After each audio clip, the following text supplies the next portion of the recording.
Hello, everyone. Thank you for taking the time to participate in our second virtual conference in our Education Disrupted, Education Reimagined series. My name is Asma Al-Fadala, and I'm the Director of Research at WISE. Over the past 4 months, as COVID-19 has swept across the globe, many politicians and news media have adopted war metaphors to describe the challenges that countries and communities are facing. The United Nations Secretary General Antonio Guterres recently embraced the comparison during his remarks at a G20 virtual summit on the COVID-19 pandemic. He stated, "We are at war with the virus and not winning it. This war needs a wartime plan to fight it." Of course, in this metaphor, the enemy is the virus, and our frontline strategy to fight it has been to flatten the curve through the physical lockdown, with our soldiers being the brave healthcare workers who are working tirelessly to save people's lives. But like all wars, as this one has continued to wage on, one front seems to die down, another one erupts. For example, as we have seen the flattening of the illness curve in some places, we have also seen the economic hardship curve spike in others, with extreme and serious long-term consequences on people's lives. And the same holds true for education. We are beginning to face the prospect of reopening schools, and in some places this is already happening. The data on the last 3 months is starting to come in, and we are seeing signs of learning loss on unprecedented scale that could take the equivalent of years of the productivity and the future earnings of our students, especially those in disadvantaged communities. And we must remember that the strength of our education systems is linked with the health of our economies and our communities. As all of our countries begin to grapple with the certainty of budget cuts, let us not forget that education funding is traditionally one of the first places governments look to make cuts. And this will be particularly difficult at this time as we emerge out of a crisis. But I'll save this discussion for our speakers today to grapple with. For our first event in April, this is the second one, so what we discussed in the first part was on the immediate to mid-term education responses from the front lines, from teachers, school leaders, to help stimulate global conversations about how education can be part of the Build Back Better narrative and what we might change within education systems and what still needs to be reimagined so we can adjust our responses. As we heard from policymakers and practitioners around the globe, what emerged from the event, in addition to the incredible experience shared, we decided to capture this in a publication as a special edition book entitled Education Disrupted, Education Reimagined, Thoughts and Responses from Education's Frontline during the COVID-19 pandemic and beyond. And the first part of this will be released next month.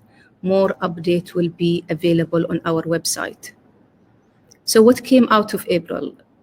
We have a set of key themes, and I will summarize 3 main ideas. Number 1, the importance of well-being, social emotional learning, and the hidden curriculum in education.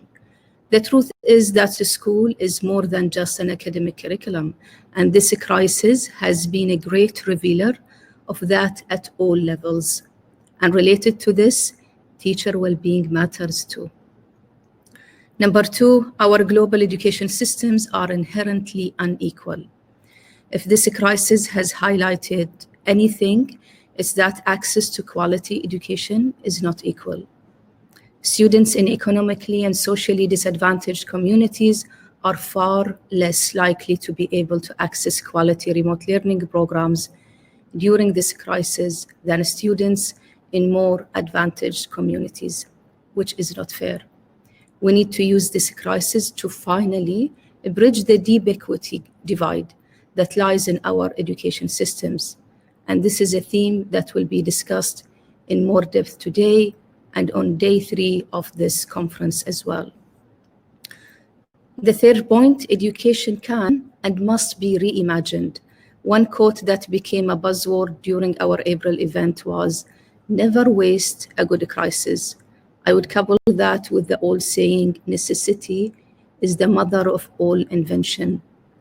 Education has been lagging behind the world of business and industry and in its ability to adapt and innovate. And this crisis has given us the opportunity to change that. At the beginning of this crisis, we saw entire curriculums and education systems go virtual overnight, with parents, teachers, and students collaborating in new ways and at depths never seen before. If there was ever a time to try new things, test new ideas, and innovate, it is now. And this is imperative that we carry these lessons onward as we prepare our systems and our learners and educators to what disruptions may come in education and in life. So where does this leave us now and for today's discussions? So all of our speakers at the different sessions are going to contribute to answering 2 main questions, and we have also sub-questions.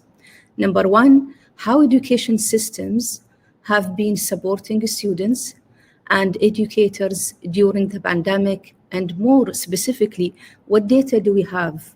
What data are we missing? What metrics beyond academic indicators do we need to understand and analyze these responses? And the second question, how we better prepare our institutions and systems for future crises. And more specifically, we have sub-questions here. What needs to change within education systems when the new normal emerges post-COVID-19?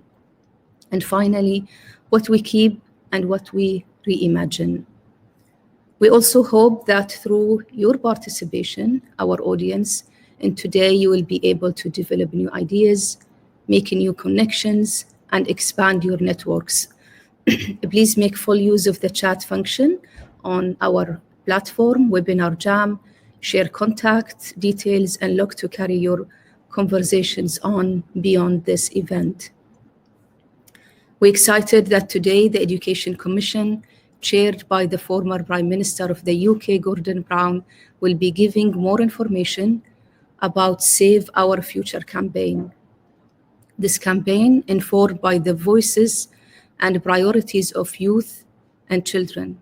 The Save Our Future campaign will present an agenda for action moving forward. Our hope is that this campaign will engage everyone and support individual organizations' efforts, as well as create a broader global movement recognizing education's central role in achieving the SDGs. And we hope you can join this campaign. Over the next 3 days, we will be publishing questions in the chat section on the right-hand side of your screens. Your responses to these questions will contribute to the launch of the white paper that will be published by the Education Commission in September in supporting this campaign. So please take an active participation. With this, I will leave you in the hands of Stavros Yanuka, CEO of WISE, who will reflect on session 1. We had it this morning, Doha time, and will introduce our first keynote speaker. After the keynote, Dominic Registar from our partner organization, Salzburg Global Seminar, will handle the questions and answers. Thank you and enjoy the event. Thank you, Asma. I'm going to keep my reflections very brief because I'm sure our audience is waiting to hear from our keynote. I think we heard from Stefania Giannini this morning at UNESCO that the COVID-19 pandemic has exacerbated pre-existing inequalities. We also heard from Sarah Ruto and other researchers that we know the factors that drive poor attainment in education. We know which children and young adults are most at risk, and importantly, we know where to find them. We also heard from Asif Saleh of BRAC and other social entrepreneurs, and we at WISE have known this for a long time, that solutions do exist, low tech and high, that can solve our education challenges and address the universal human learning for fundamental fairness. Now, what seems to be missing is leadership. Leadership to muster the political will and to marshal the resources needed to unlock the human potential of every person through education. That's why I'm very excited to be introducing and welcoming back to WISE our next keynote speaker. He is no stranger to global crises or to solving them, nor does he need to be persuaded of the enduring power of education to transform individual lives and societies.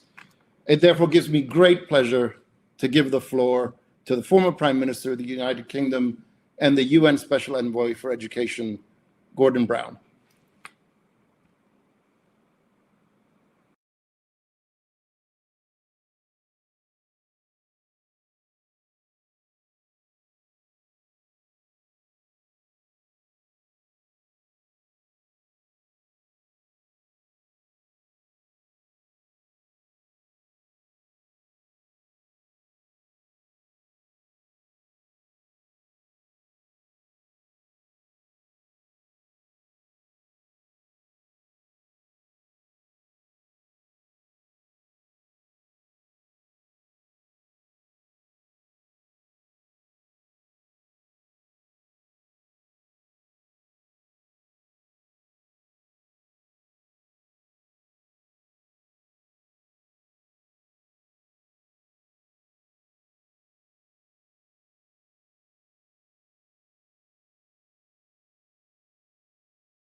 I'm told that the mic is on mute, and that's why we can't hear Gordon Brown.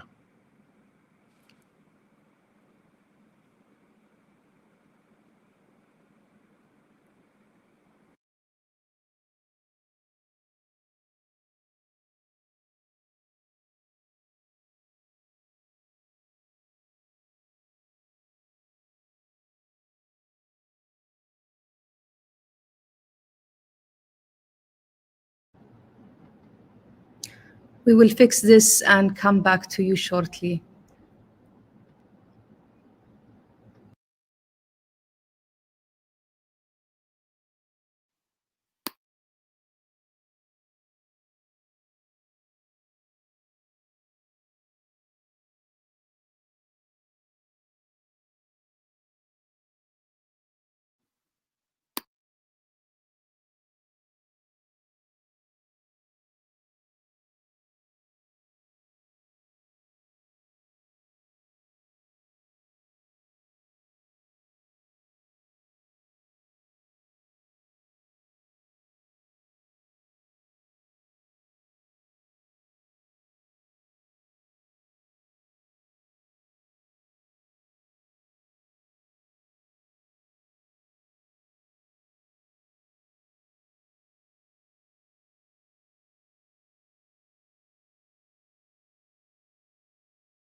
Can you hear us?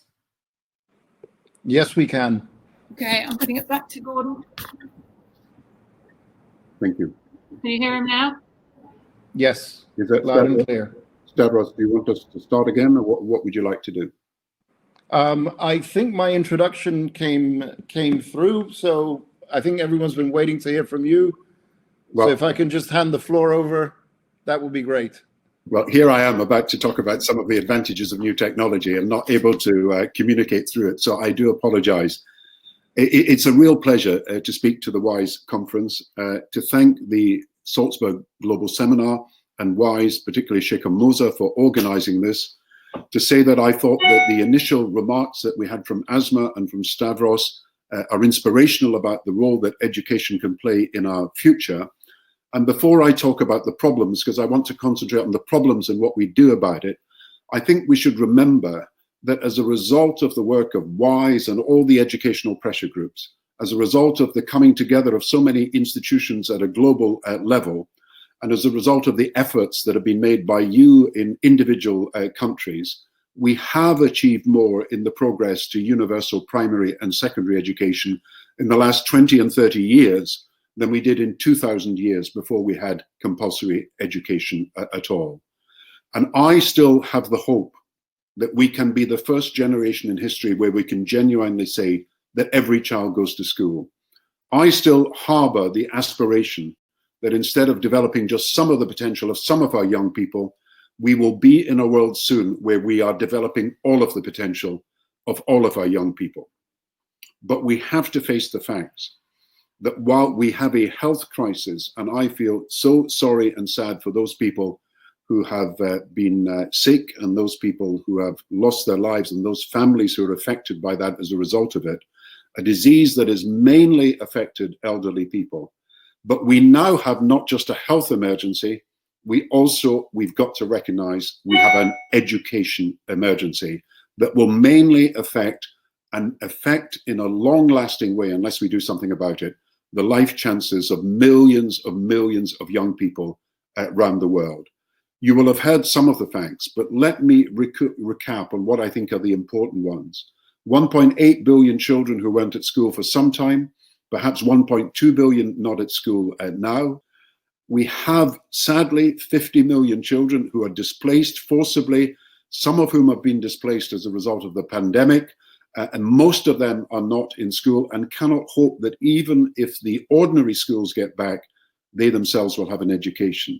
And what happens in a crisis, and we know from experience, is that child marriage goes up. It doubled in Sierra Leone during the Ebola crisis. That child labor becomes more common because children don't go back to school, and to keep family incomes up, many of them are forced to join the 150 million children who are in child labor at the moment. Child trafficking increases, and all these problems we know from experience around the world are rising, and they mean that the humanitarian response as well as the educational response has got to be at the forefront of our minds. And we know also that when learning stops, a lot of other things happen as a result. When we looked at Pakistan 2005, and I'm grateful to Kevin Children of Watkins of Save the Children, we found that although schools were back within 14 weeks, 3.5 months after the earthquake, that many of the affected children lost 1.5 years in their education because there was no catch-up facility, because they'd lost ground, because some were disheartened, because some didn't come back quickly enough. 1.5 years of learning was lost simply because of 14 weeks in which the schools had been closed. And we know already that 800 million children in the world are learning poor, that they can't read and write at the age of 10 in the way that we would expect. And at 16, half the children of the world, half the young people will leave school or not be in school, and will have no qualifications whatsoever. But we know then from experience of Ebola and experience of Pakistan and other seismic events in the world that the numbers of people out of learning grow, and the time it takes for them to recover, unless there is catch-up being done, is of course far longer than the time they're officially out of school. And then, as has been said eloquently by Asma, we've got to deal with the other result, which is the inequality of opportunity rises. So some children, 500 million children perhaps, are on the internet, others are not and have no access to online learning. But already we know that what we spend on the education of a sub-Saharan child is $180 a year only, whereas we are spending $5,000, $6,000, $7,000 on the education of a child in many of the Western countries and other countries that are now at their standards. And then think of what happens to the chances of children getting into higher and further education.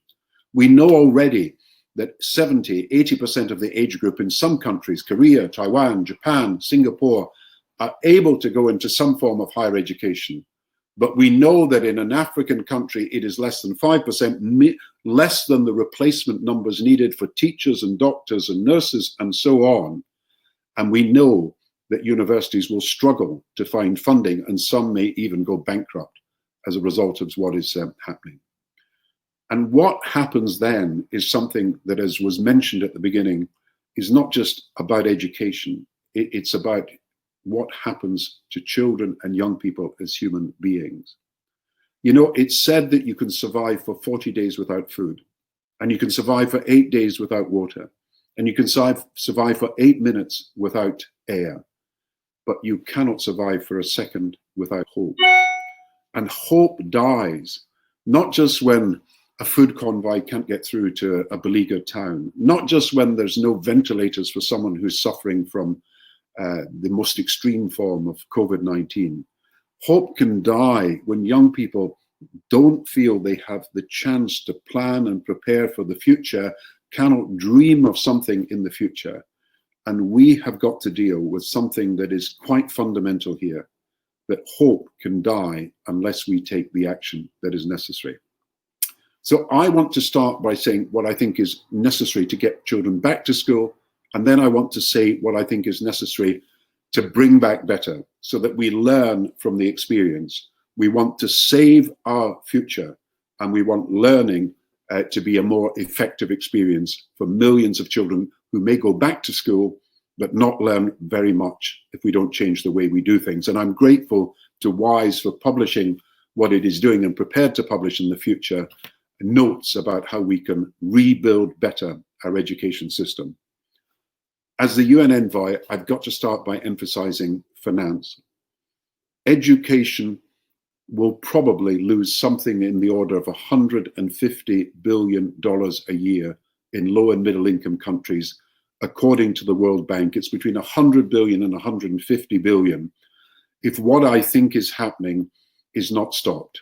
The first thing that is happening that hits education is that countries are not growing and they've got no tax revenues worth their name, and therefore public services cannot be afforded.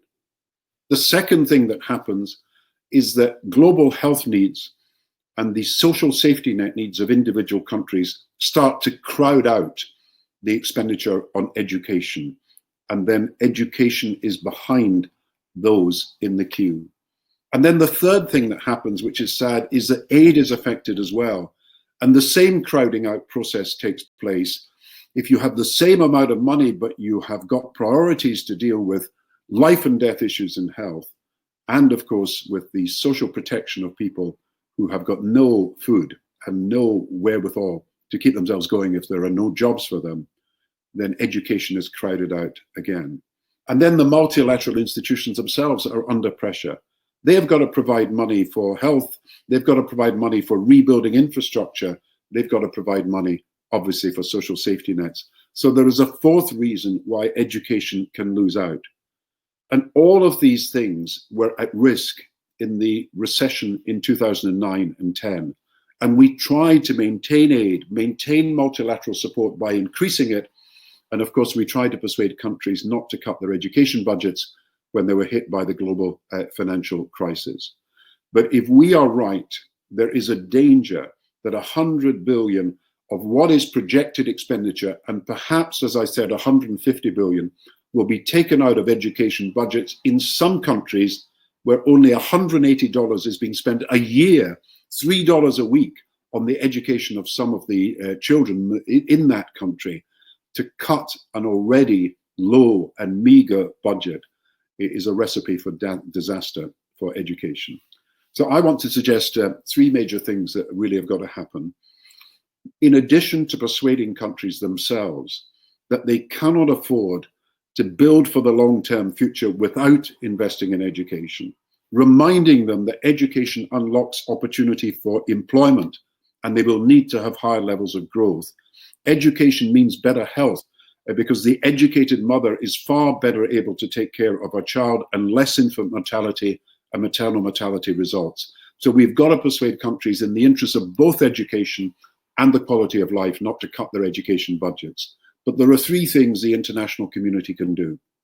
And I hope that anybody who is campaigning on education will take this up with their governments and with the international institutions. The first is, instead of charging debt servicing payments, let the poorest countries have that money for education and health now. It is probably the quickest way we can get more money into education as well as health. 80 billion has got to be spent in debt servicing payments over the next 18 months in the 76 poorest countries of the world. If we can have a moratorium on these debt interest payments until the end of 2021, that 80 billion from private creditors, public sector creditors, and the multilaterals can be used to fund education. And we could say, as I believe some of our NGOs will be saying over the next few weeks, give the debt relief and make it a condition that the money is used for education as well as for health. The second thing is that we can help the IMF to create a bigger amount of international currency, the special drawing rights, that would be available to the countries we're talking about who need that money to spend on education. If they had the new money issued and then it was transferred to the countries that need it, then you could create what some people have said could be 1.2 trillion of extra resources this year and by 2022. 600 billion now, 600 billion to come. We could create these extra resources, and it's been done before. We did it in 2010. It can be done now, and it's a vital part of the recovery of countries to enable them to spend on education. And the third thing is the World Bank itself. The World Bank, in the crisis of 2009, I know it spent 16 billion on its IBRD facility before, and 46 billion in the year that the crisis was greatest. The World Bank does not have enough resources of its own to deal with all these problems. So for the IDA facility for low-income countries, we should increase the money available by both grants and borrowing. And for the IBRD facility for lower middle-income countries in particular, countries that have the biggest number of out-of-school children, the biggest number of refugees, we should create now the International Finance Facility for Education that will generate additional resources in time, up to 10 billion of additional resources for education, which is about the equivalent to the amount of education aid there is now. So financing education has got to be taken seriously, because we cannot send teachers into the classroom without the resources they need. We cannot send pupils into schools without giving them the backing that is necessary. But I want to mention two other major points. The first is, we've talked about the social circumstances that will deter young people from benefiting from education, and it may indeed prevent them going back to school. And so think of it, if child marriage doubled in Sierra Leone, as I've just mentioned, what might do something to prevent that happening and to allow these girls not to be forced into marriage, but to enable them to go back to school? I think we've got to think of two things that can happen. One is we need a support network, particularly for girls faced with the choice that they faced with something that is not a choice, that they're forced into marriage. And in, again, Sierra Leone, during the Ebola crisis, there was a support network for girls that meant that the rate at which people who were girls went back to school who'd had that support was far greater, twice as good as people who had not had that support at all. And I think we need to give families the finance that is necessary. So during the financial crisis, conditional cash transfers were tried and used, and still are in many, many countries, and they have worked. By helping boost the family budget, they ease the pressures that force people into child labor and people into child marriage, and that is something that has got to be done. Emotional support through a network.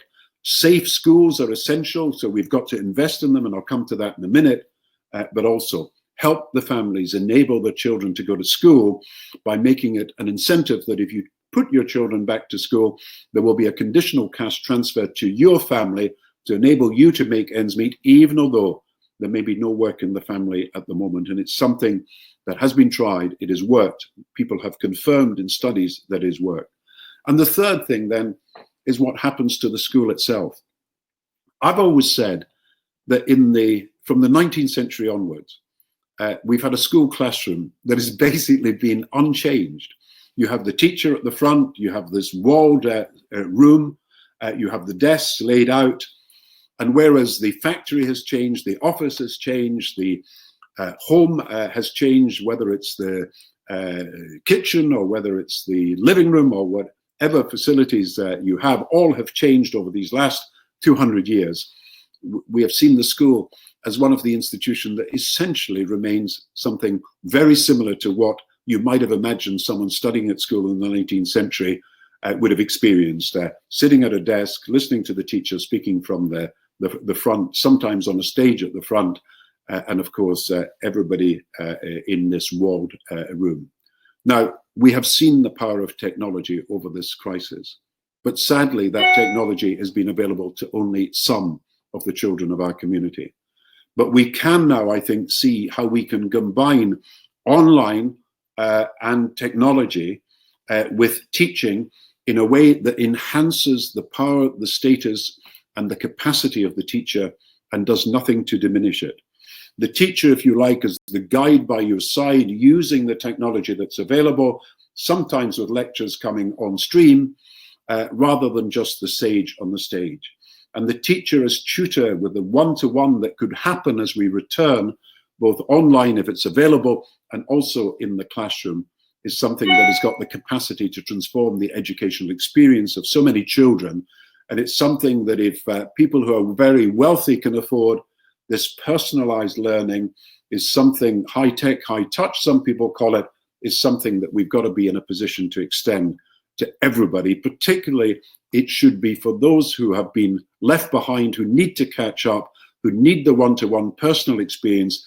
And so we will need more teachers, and there's a shortage of millions of teachers around the world.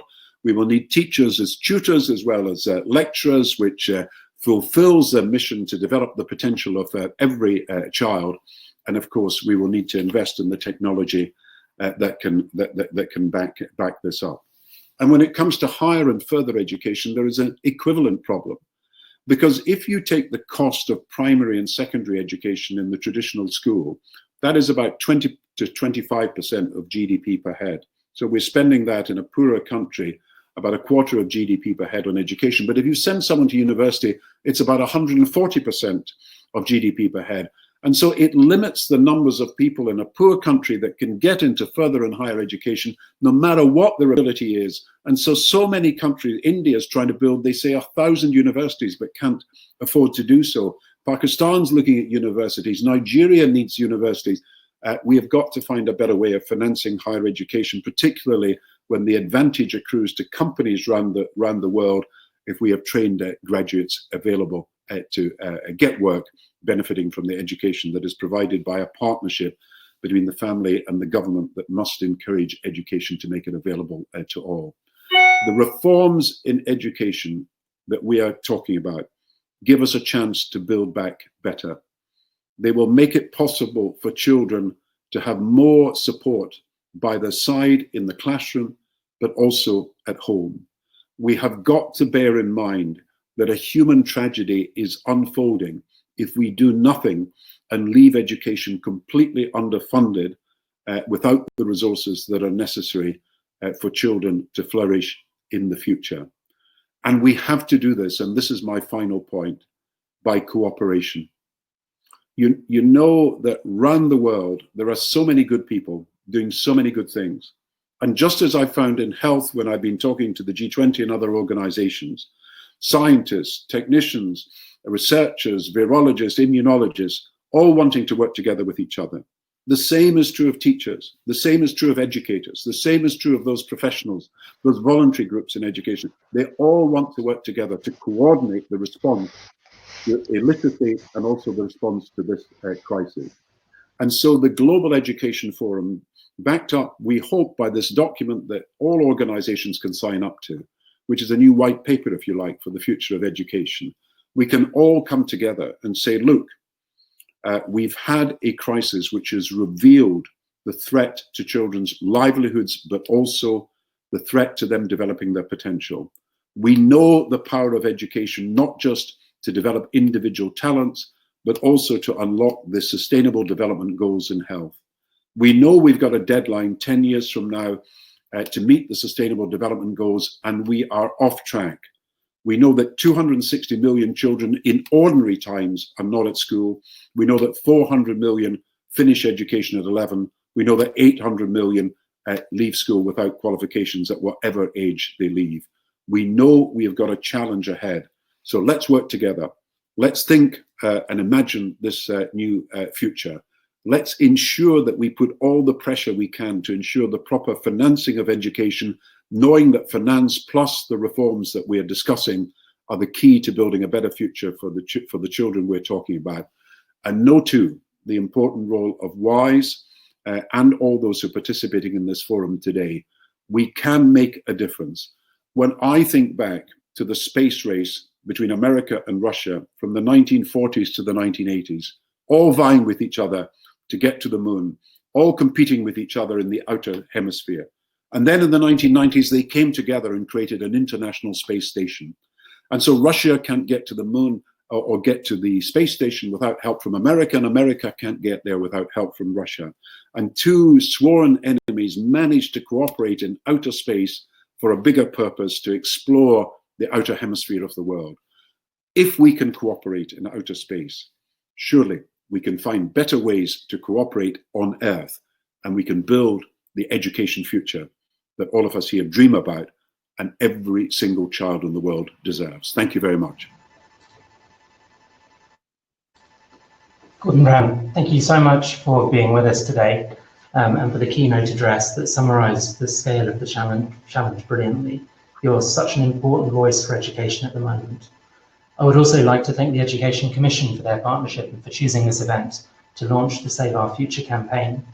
If it's okay, I'd like to ask you a couple of questions and then bring in a few questions from the audience. We have about 10 minutes for this Q&A, if that's okay.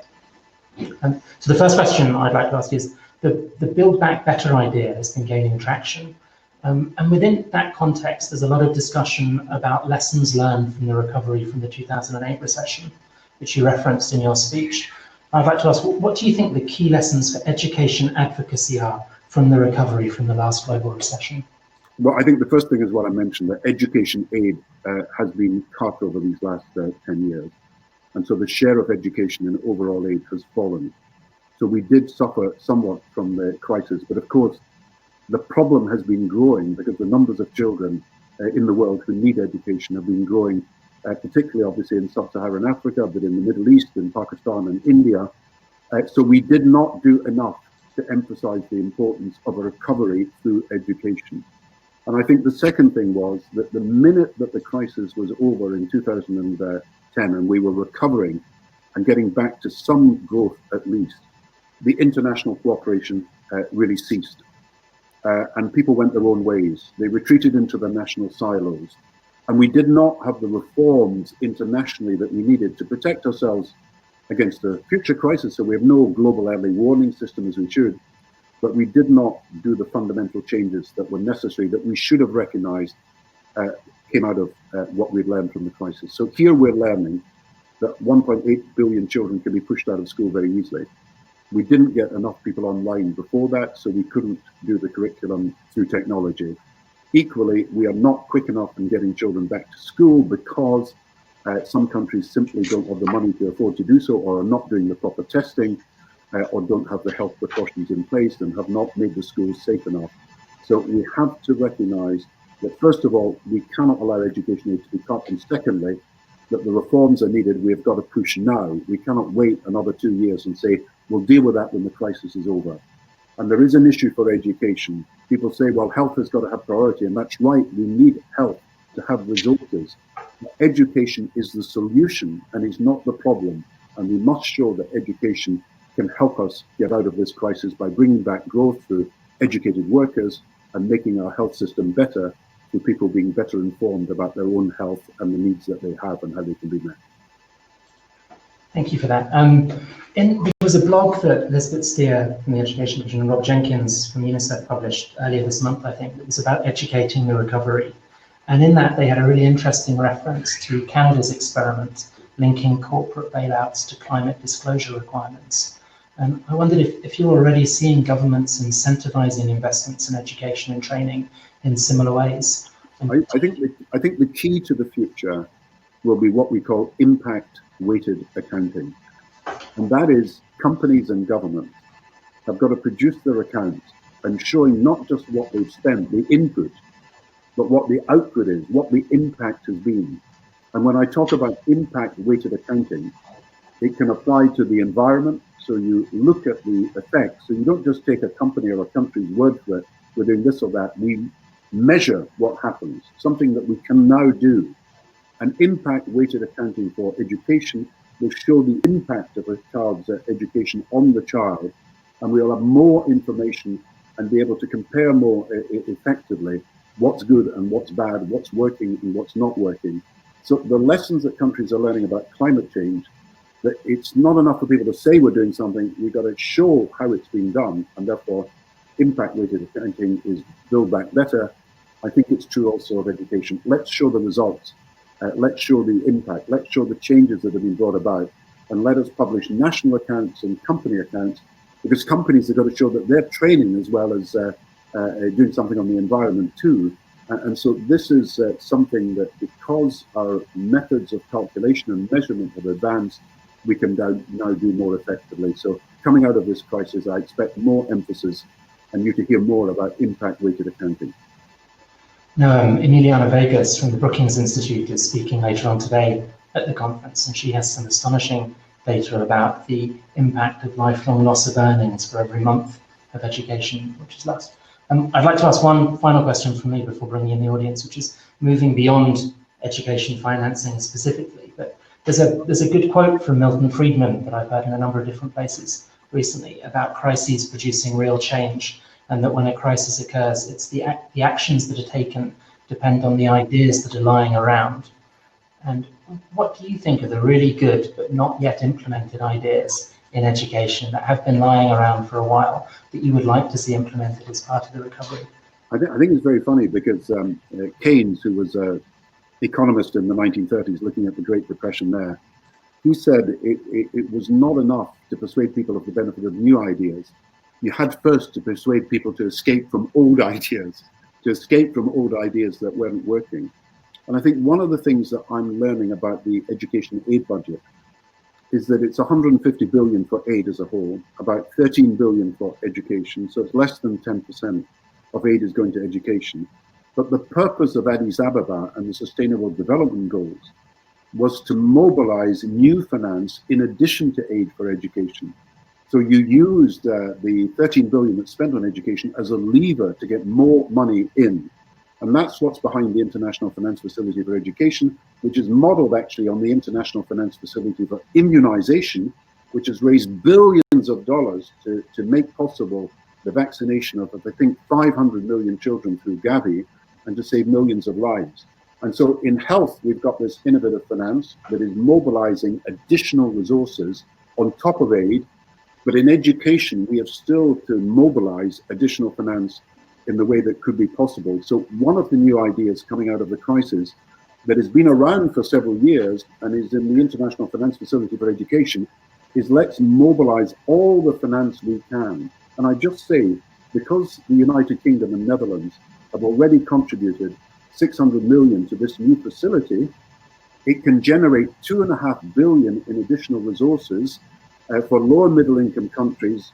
On top of IDA, will get benefit where they previously might not have got benefit, and they've got the most out of school children and the most refugees. Now, if we can do that, then we can potentially create billions of extra resources for education. So yes, an idea that has been around, it's been used in health, been used in the environment, but we've got to make it work for education, and we've got to make it work soon, because we must create the maximum amount of resources possible so that we match the ideas for reform and change and modernization that we have with the resources that are essential if we're going to implement these important changes that are to the benefit of both the teaching community and to pupils in every part of the world. I think that's very encouraging and optimistic, and I think we're starting to see much more willingness from the education sector to learn from and cooperate with other sectors as the recovery begins. And I want to thank WISE because WISE has also been important. The WISE conferences that we held there for many years were a generator of new ideas, and thanks to Sheikh Musa, this was something that made a real difference to the momentum for educational improvement and progress. So could I bring in a couple of questions from the audience, if that's okay? So unsurprisingly, there have been a lot of questions about leadership and sort of clustering around the idea of how do you think we can leverage responsible leadership in government and civil society from the private sector and from NGOs to drive a more resilient education system post-crisis? But leadership is about having a vision, first of all. You know, Nelson Mandela was a great friend of mine, great friend. And he would admit that he wasn't the master of all the detail, but he had a vision of a multiracial South Africa. Then he had the vision of a world where there was no poverty amongst children. And so leadership is about having the vision. It's about communicating that vision. It's about a positive message, because it's got to be positive to inspire people. And I think if we can inspire people that education is at the root of our ability to realize the potential. Think of a world where you're only developing the potential of less than half the children. Think of a world where we're denying opportunity to millions who could be the next Einstein, could be the next Marie Curie, could be the next inventor of new technology like the internet with Tim Berners-Lee, or at Apple with Steve Jobs. Just think of the talent that is there that is not being developed. And I think if you can put a vision before people, leadership is of course about knowing when to act. So you've got to know that this is the right time to move forward. And you've got to be able to take with you. It's a team game. You can't just do it on your own. You've got to work as a team, and there's no such thing as a self-made leader who does it all themselves. It's working with other people.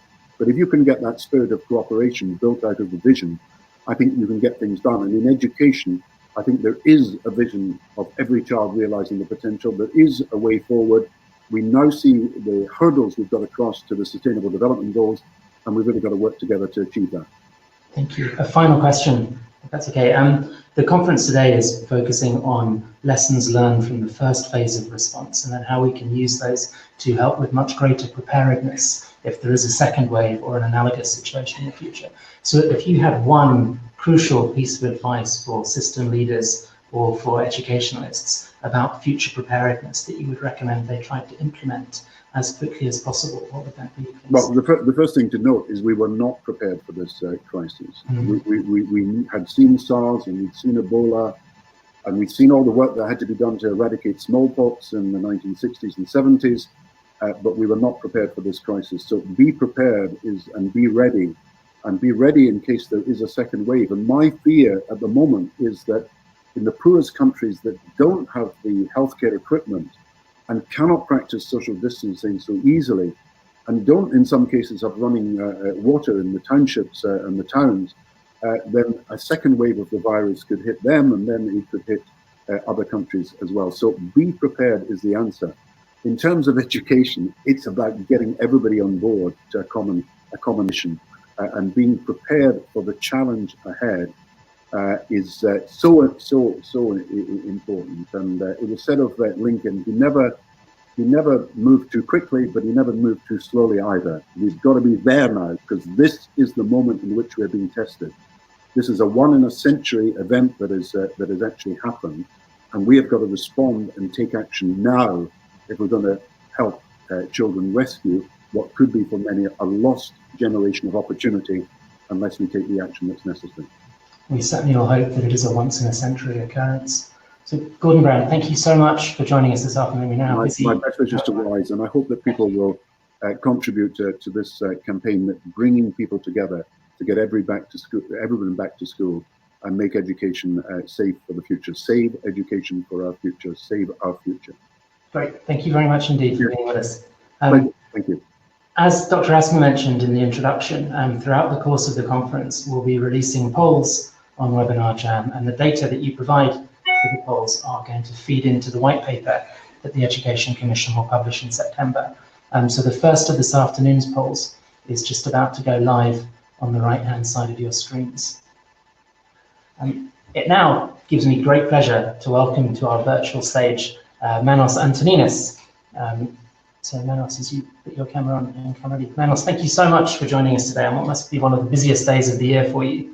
Manos is Director of the Global Education Report. The 2020 report on inclusion and education, All Means All, was published this morning.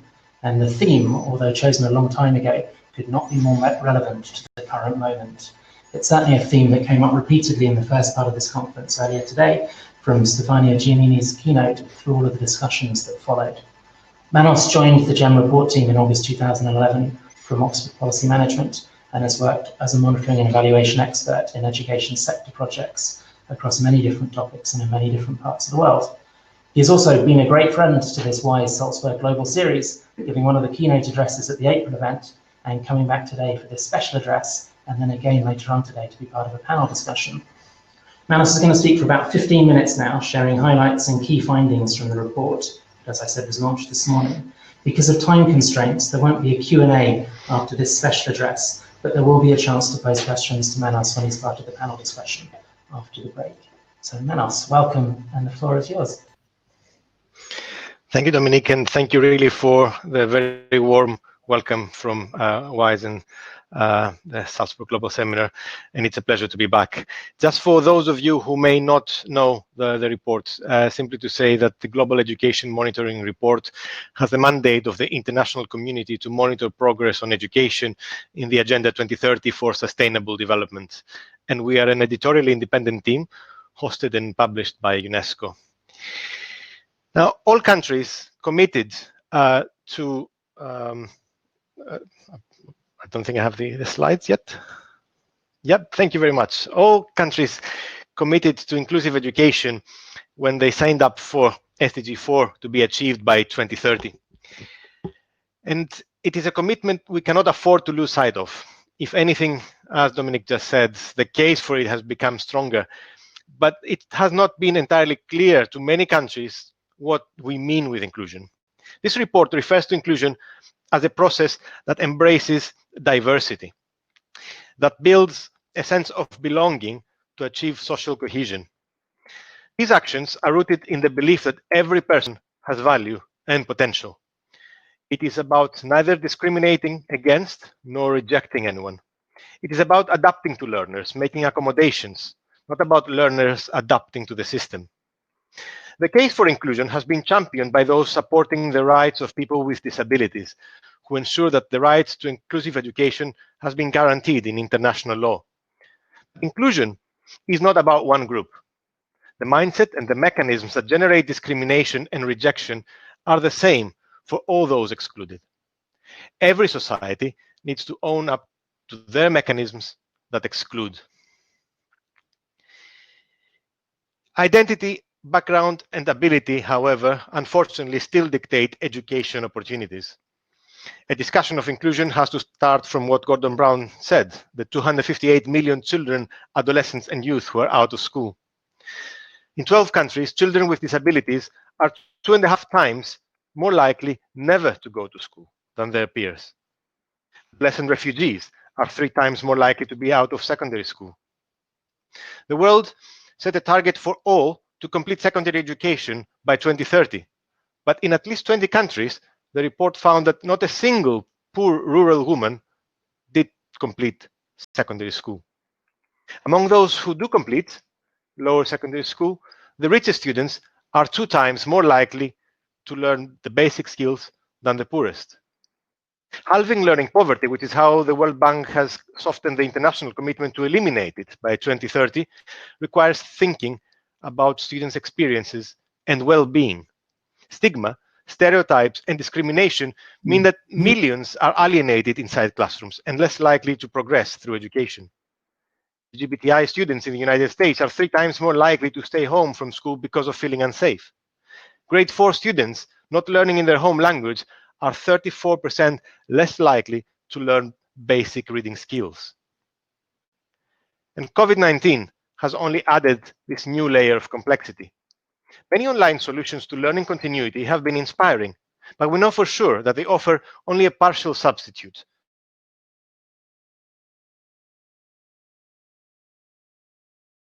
Because they lack the right device, internet connection, or home environment.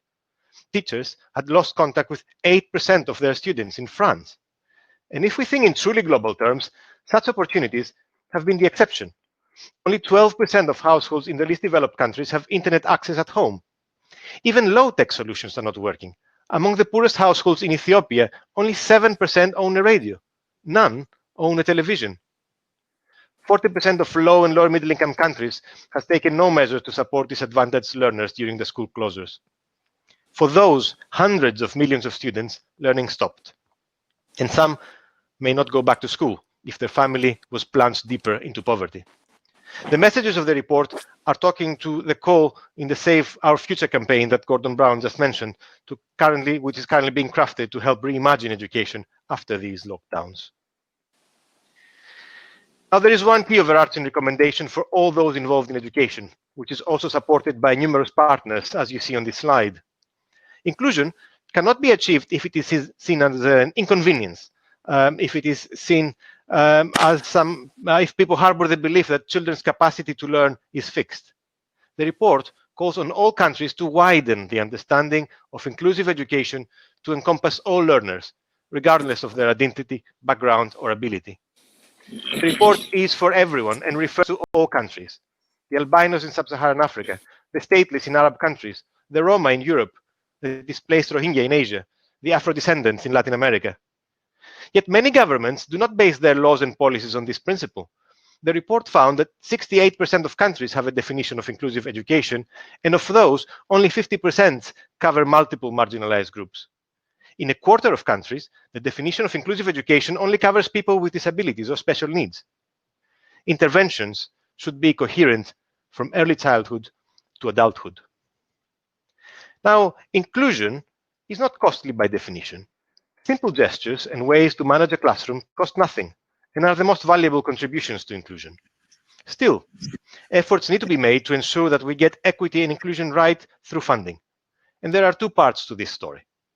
First, education ministries tend to allocate general funding equally to local authorities or schools, which is politically simpler, but does not take the disadvantage that some are facing into account. Secondly, education ministries need to think how not only their budget, but also how the budget of other ministries can help target students and families most in need. For example, social protection programs in Latin America have increased education attainment by up to 1.5 years. There is no ideal funding mechanism. Countries vary in history, understanding of inclusive education, and levels of decentralization. But some countries are moving away from assigning funding to each separate type of need, which may inflate the number of students identified with these needs. There is one other dimension to financing inclusive education. The overall objective is to ensure all children attend their local school and receive the support that they need. But laws in 25% of countries still call for students with disabilities to be educated in separate settings. Another 48% call for at least partial segregation. Moving from where we are now to having systems that cater for every learner's needs, including those with severe disabilities, is no small feat. In many ways, it is a planning and management challenge. A legacy of segregation means that human and material resources to support diversity have been concentrated in a few places and are unequally distributed. Mechanisms and incentives are needed to share specialist resources and ensure that such expertise supports all mainstream schools. Parents and communities may not believe that inclusion is possible and desirable. Some 15% of parents in Germany and 59% in Hong Kong feared that children with disabilities disrupted others' learning. And many parents prefer the feeling of familiarity or exclusivity that some schools offer. School choice often exacerbates a tendency to self-segregate. The report refers to several examples, for instance, in Chile, by income, in Denmark, between natives and migrants, in Lebanon, along sectarian lines, or in Malaysia, by ethnicity. Parents of vulnerable children may also have genuine fears that their children are not served well in mainstream schools. A study in Queensland, Australia, showed that 37% of students with intellectual disabilities in special schools had previously been in mainstream schools where conditions were not sufficiently supportive. Parents and communities should be able to voice their concerns and be invited to the design of policies on inclusion in education. Partnerships is a key word for government efforts to achieve inclusion.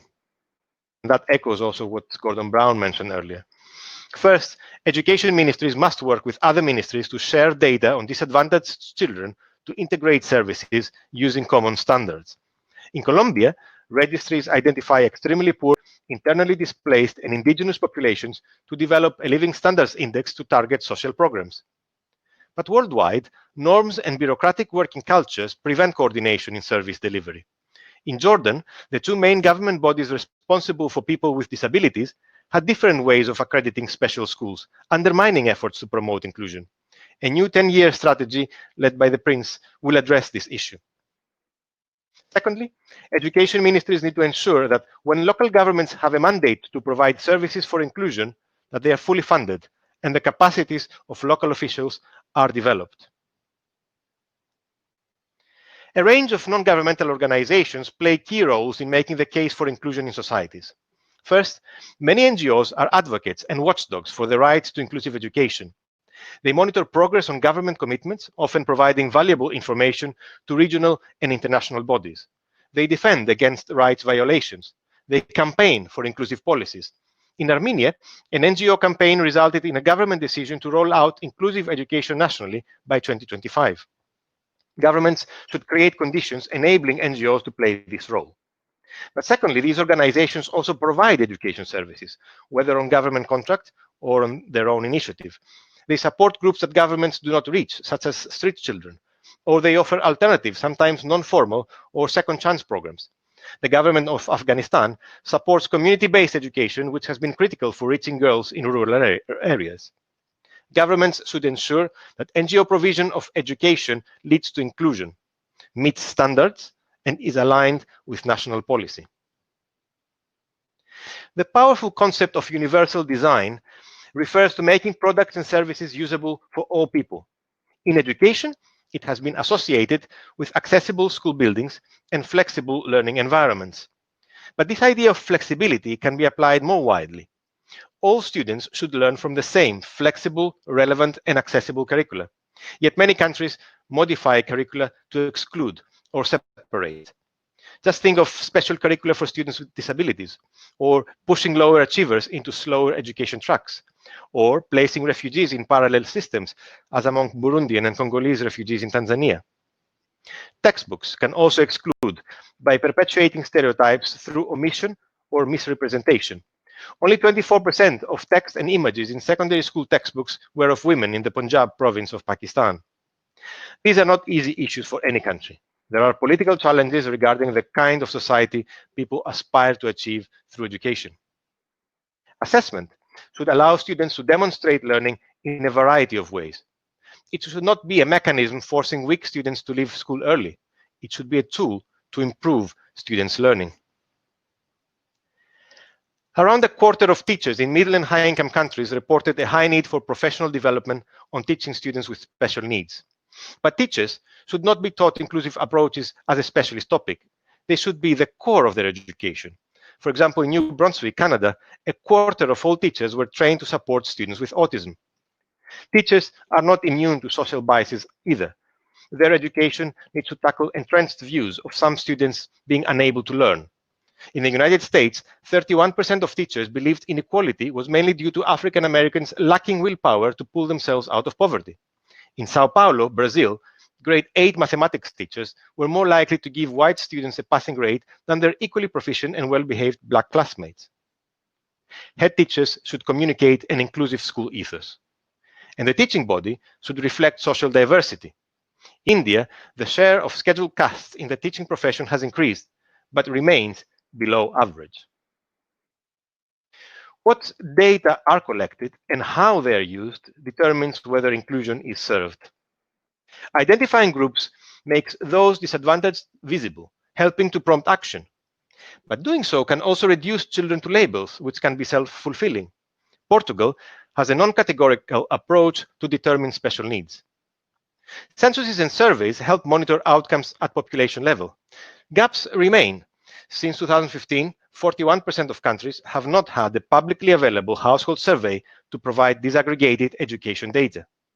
and formulating questions on nationality, ethnicity, religion, sexual orientation, and gender identity can touch on sensitive personal information, be intrusive, and trigger persecution fears. Progress has been made.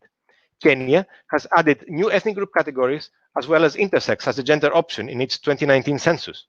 Measurement of disability has caught up with the times through the Washington Group's questions and the child functioning module. But large discrepancies remain. Some countries do not capture even basic data. Cameroon and Nigeria had no enrollment data on children with visual impairments. Others even monitor student experiences. New Zealand, for instance, monitors whether students feel cared for and if they maintain positive relationships. Today, we are excited, alongside the report, to also launch a new website, PEER. I'm sure all of you with an interest in comparative education have asked at some point, how does country X or Y approach one or the other education policy issue? The PEER website aims to address this need and fulfill our mandate to monitor national SDG 4 strategies. In this first edition, PEER includes profiles describing how every country in the world approaches inclusion in education through its laws and policies. We use these profiles to map trends on selected issues by region. We believe much can be learned from countries sharing experiences and want to see PEER supporting regional or sub-regional processes. We are already working on profiles for our 2021 report, which will focus on how countries regulate non-state actors in education.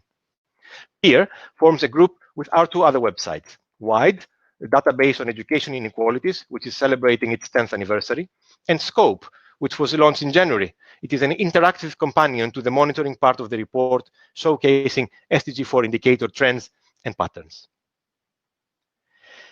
In a world increasingly faced with uncertainty and precariousness, inclusion has to be central to the future of education. Thank you for your help in disseminating these messages.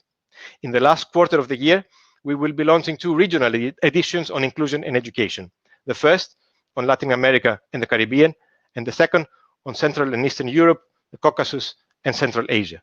Stay tuned, and thank you very much. Manos, thank you so much for being with us today and for sharing such a rich set of data and introduction to the report. We've put the link for the Global Education Monitoring Report in the chat function, so anyone who wants to can access it there. We're going to have to move you off stage, Manos, if you don't mind, so that we can bring the next group of speakers onto the stage. So the next panel has speakers from the World Bank, Jaime Saavedra, Emiliana Vegas from the Brookings Institute, and Lisbeth Steer from the Education Commission. My colleague Faye Hobson is going to moderate this discussion. Please feel free to continue to post questions for the panelists in the chat function on the right-hand side, and Faye will bring as many of your questions to the panel's attention as possible.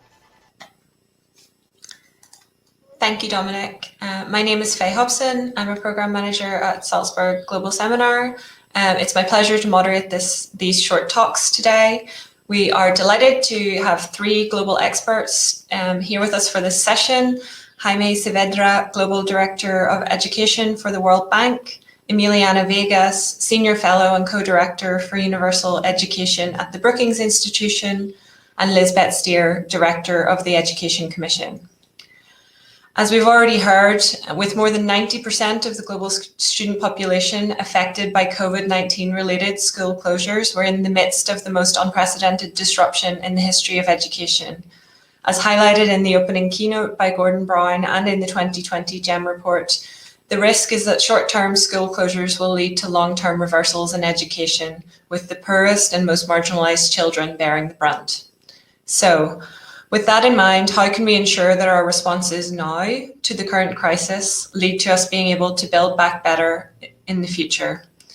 During this discussion, our speakers will consider what data or metrics are needed to understand the effectiveness of current education responses to the crisis, and what policies and practices will need to be introduced to help with future preparedness. We're running slightly behind schedule, but to now allow enough time for this rich session, we will reduce the break slightly and plan to finish at 15 minutes before the hour. I would ask my presenters to please keep to your allocated time of about 8 to 10 minutes. Once we've heard from the 3 speakers, we will then have approximately 10 minutes for discussion. We encourage all of you listening to ask questions in the chat throughout, and we will synthesize these and put them to our panelists during the discussion time. All of the presentations from this session will be available on the WISE and Salzburg Global websites at the end of the conference, as will a recording of the full conference. So firstly, I would like to introduce Jaime Saavedra, Global Director of Education for the World Bank. Jaime rejoined the World Bank from the government of Peru, where he served as Minister of Education from 2013 through 2016. Throughout his career, Jaime has led groundbreaking work in the areas of poverty and inequality, employment and labour markets, the economics of education, and the monitoring and evaluation of education systems. So, Jaime, I would like to invite you, please, to be our first speaker for this short talks session.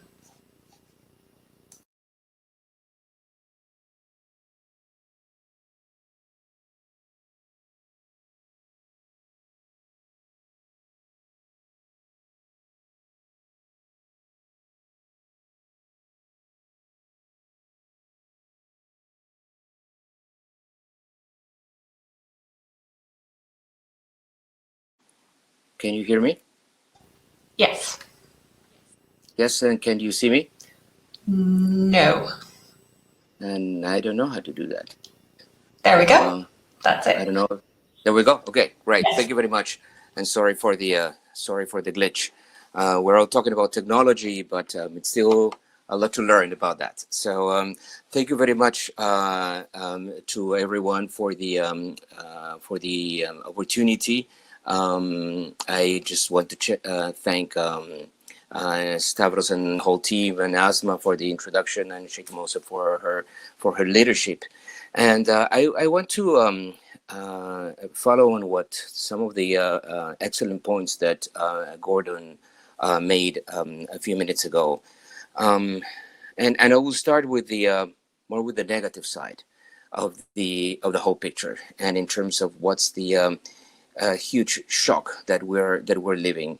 We're living a phenomenal twin shock on education. We have these very long school closures, something that has happened in some countries before. If there is a strike or a political issue, the second shock is a huge and deep economic recession. Also, something that we have lived before.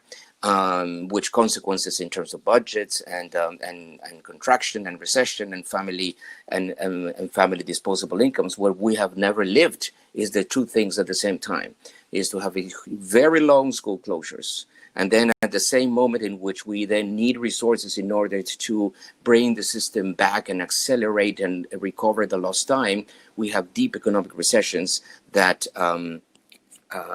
will compromise public budgets and family disposable incomes, etc.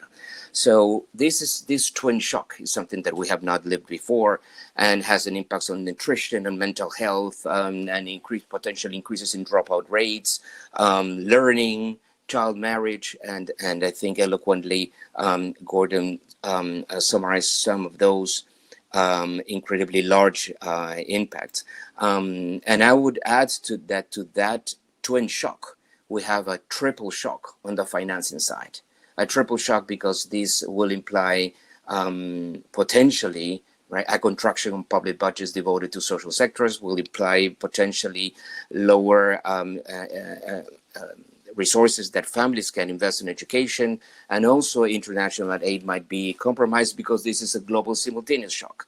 So really, we need to protect expenditures. And it's a very complex situation that we're facing with this twin shock affecting education, and then this triple shock on the financing side. One effort we have done at the bank is to try to quantify what are the immediate impacts in terms of educational outcomes and in terms of welfare and well-being of this generation because of this pandemic. And the first results that we have in a report that was launched last week is that using an indicator of learning adjusted years of schooling, so years of schooling adjusted by the quality of each one of those years of schooling, we have a loss of 0.6 years of schooling per student. But an easy way to understand what's the magnitude of that problem is that will translate of a loss in terms of foregone earnings of $16,000 on average in an intermediate scenario for each one of the people in this current generation between, say, 5 and 17 years old. Right? So each of one of those students, or who should be, or children and young people who should be in school in that range of age, will lose each one $16,000, which adds up then to a loss of $10 trillion for this generation. And this precisely is the generation that will have to pay the debt in which most countries will be incurring in order to cope with this, to cope with this crisis. So that's a gigantic loss. And we're talking about just the monetary losses there, because of the immediate impact. Second, using data of the about 80 countries for which we have PISA data, we are calculating that for that set of countries, which does not include necessarily too many of the very low income countries, we find that the percentage of children in early secondary that do not achieve the minimum proficiency levels might increase from 40% to 50%, so 10 percentage points, just because of this, just because of the immediate impacts. And finally, there's with the estimates that we have in terms of the size of the potential recessions, estimates that we know might be revised downwards in the coming weeks and months, we're calculating at least 7 million students dropping out. Now, all those are bleak figures, right? And those bleak figures are assuming, right, that there is an attempt of education systems to mitigate the learning losses through remote learning. So it's not we're assuming that countries are not doing anything. Countries are doing something. However, we are assuming in those estimates that there are no efforts to compensate for this. There are no efforts in terms of remedial programs when children go back to school, when these children go back to the new normal. So hence, I mean, the results, the impact could be smaller if we do the right things. So, I mean, there's trying to reduce the magnitude of the impact is in our hands. So this is a potential very large loss, but trying to reduce that very large loss is in our hands. Now, countries are doing stuff, right? So really, one thing that is important is to see how countries, many countries in the world, and our calculation is that at this stage about 130 countries have implemented some sort of multi-platform strategies of remote learning. And the reason why is the emphasis on multi-platform remote strategies is because just focusing on online resources in all countries, even in richer countries, is impossible to reach everyone. Right? We knew there was a digital divide. Now it's basically we have a slap in the face. Look, there was a digital divide. We didn't do enough about digital divide. Hence, now we're paying the price, and we cannot use connectivity and digital resources to reach everyone. We just can't. I mean, in a middle income country, we'll reach half of the students in the best of the cases, which will have connectivity at home, and in a low income country will be 10% of the students. That's why, rightly so, many countries are implemented strategies in which they combine radio, TVs, social media, SMS, in order to try to reach everyone. And obviously, the degrees of success and the depth and the effectiveness varies a lot from one country to country. However, this experience, what we're living now, these investments that countries are trying to do, I think gives us two lessons. One is that there's a couple of myths that have been destroyed, right? One myth was that technology was going to be the solution for everything, right? That with artificial intelligence, we could replace the teacher. I think for parents is now very clear that education is a social experience, and that the teacher is a fundamental element in the education process of children, that the magic of learning comes from that interaction between the teacher and the student. The magic of learning comes from that social experience with their peers. So the role of the teacher is absolutely critical.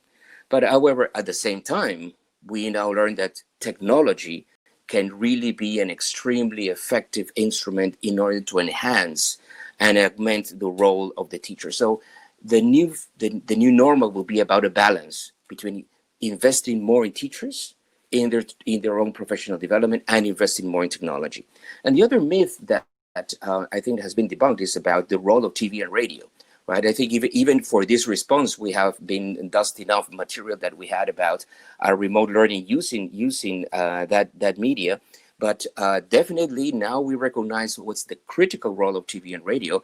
And that also gives us a lesson in terms of the incredibly important role that mass media has in the education process of children. So it's a huge responsibility that that mass media has in terms of the experience that our children can have.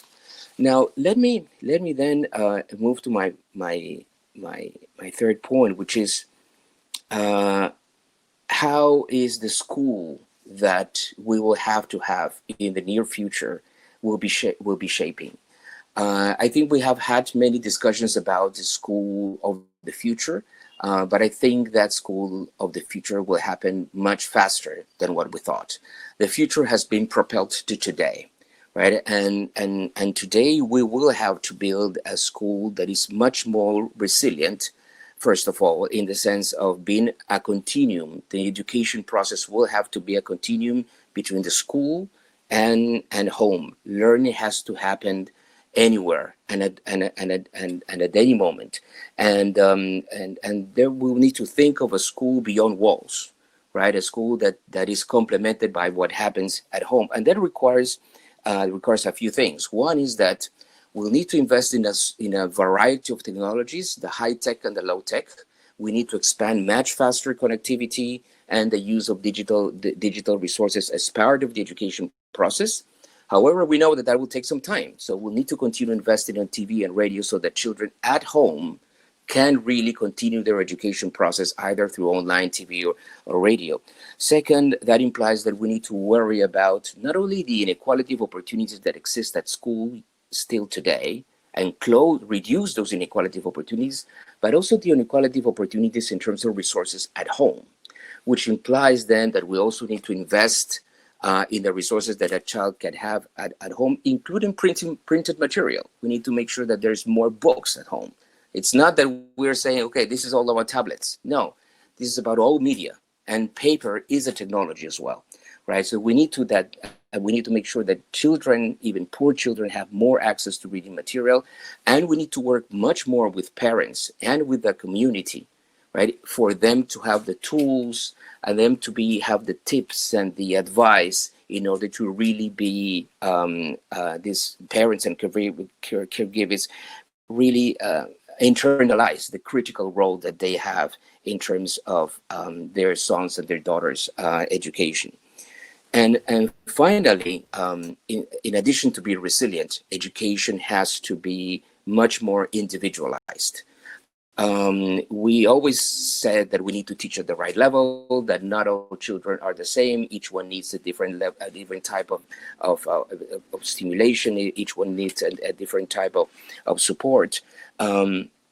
Now, with the shock that we have had, that's even more important, because some children might have had during these closures some good connection with education systems, others not.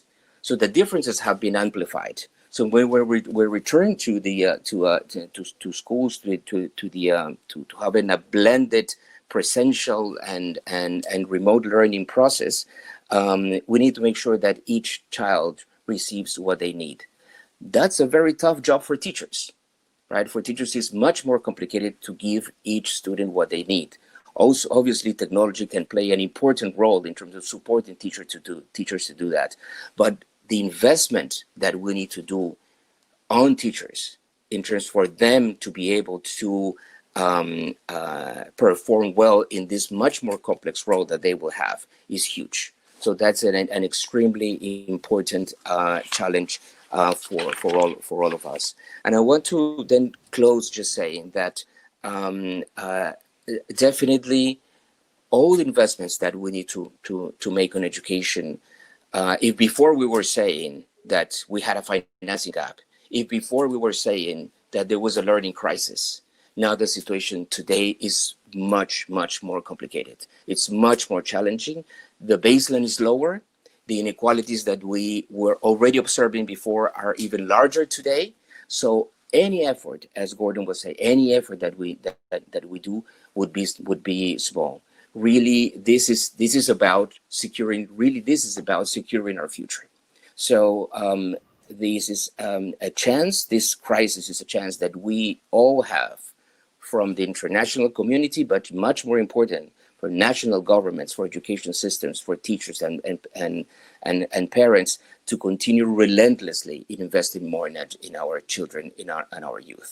Thank you very much. Thank you very much, Jaime.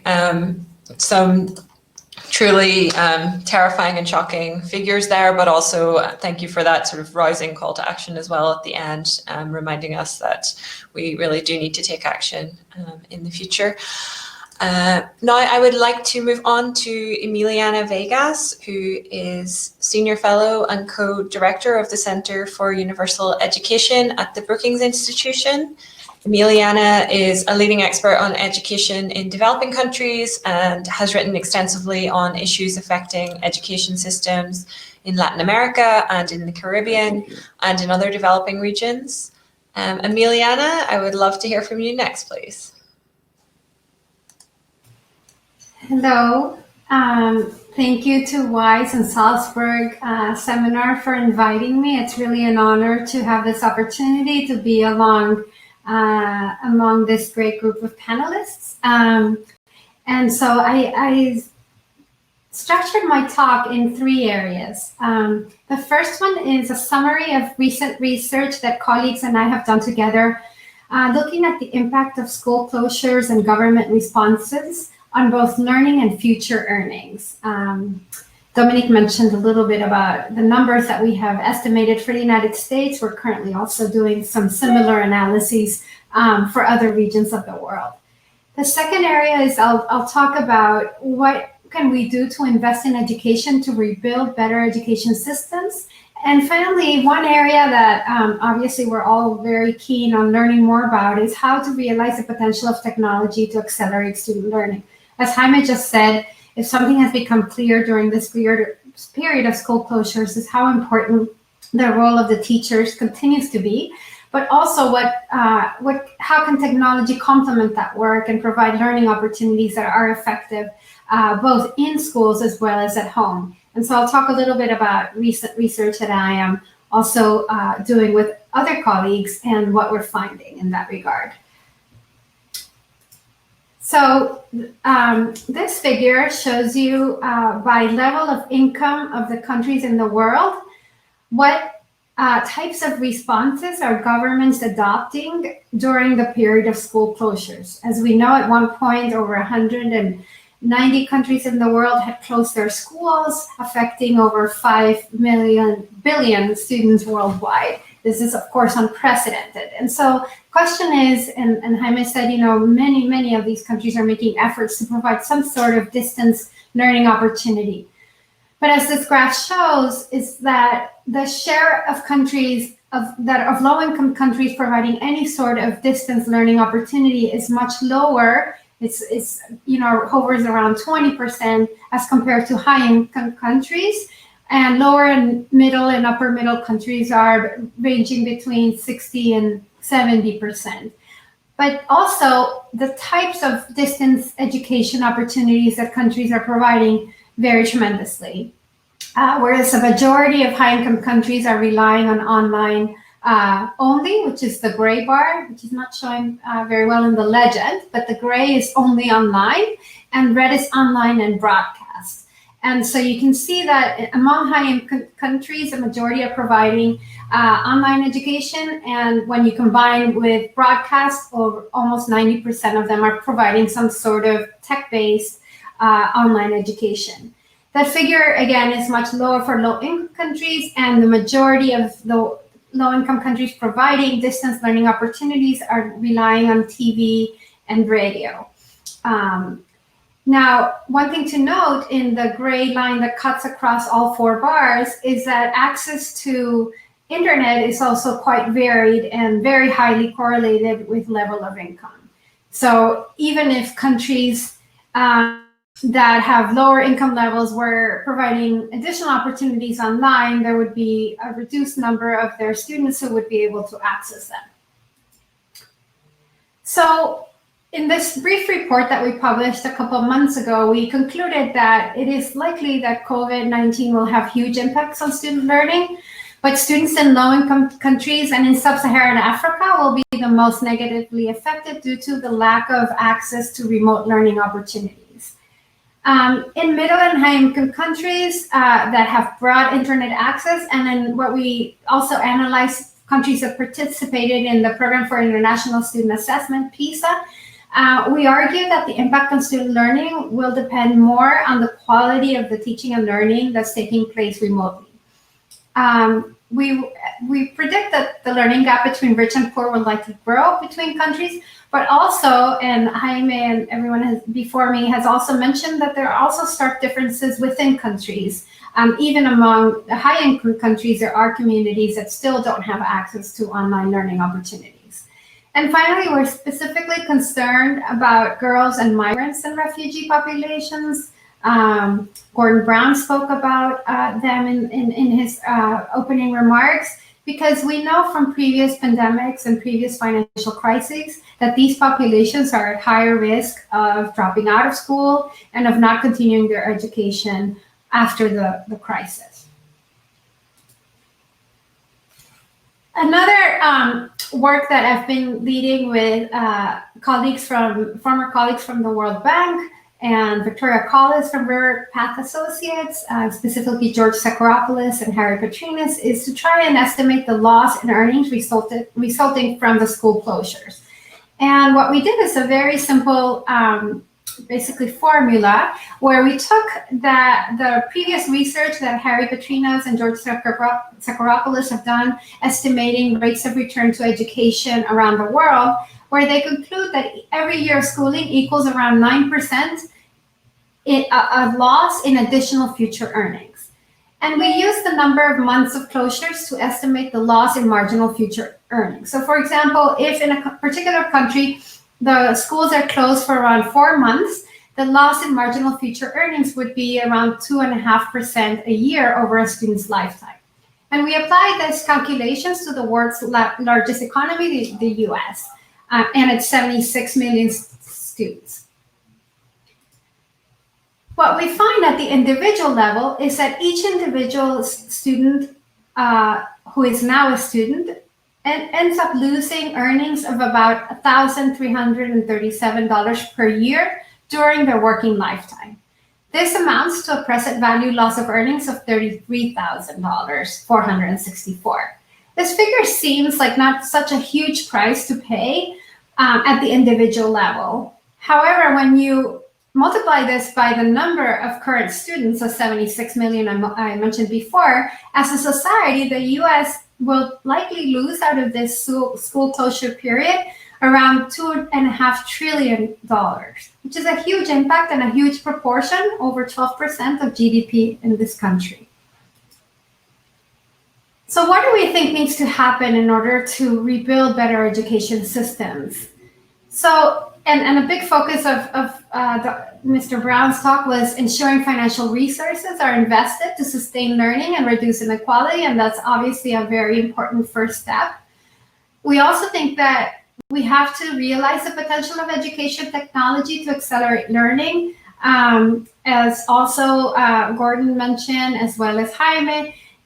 We haven't seen the changes that were expected in terms of learning outcomes due to the introduction of technology. Even though there's been a lot of innovation using technology, the disruption to schools and the way education systems operate has been much less strong as it has affected other industries. So in what follows, I'll describe a little bit as to why we think that is the case. We also think that education systems need to be an important player in preparing students to protect our planet. As we have seen in this pandemic, there were warnings that something like this may come, and they weren't heeded. And we, at the same time, are hearing about the scientists documenting what's happening to our planet in terms of climate change.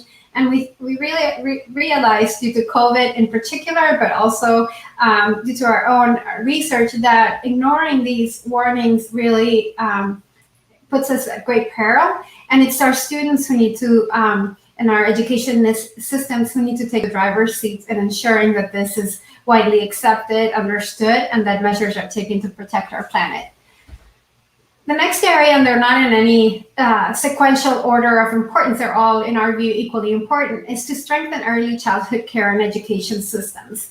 The fact that many adults have had to stay at home during the lockdowns has really laid bare how important childcare and schools are to providing a safe environment for learning and for play for young children, so that their parents can do their own work and also thrive. And so strengthening the quality of these programs becomes an important priority.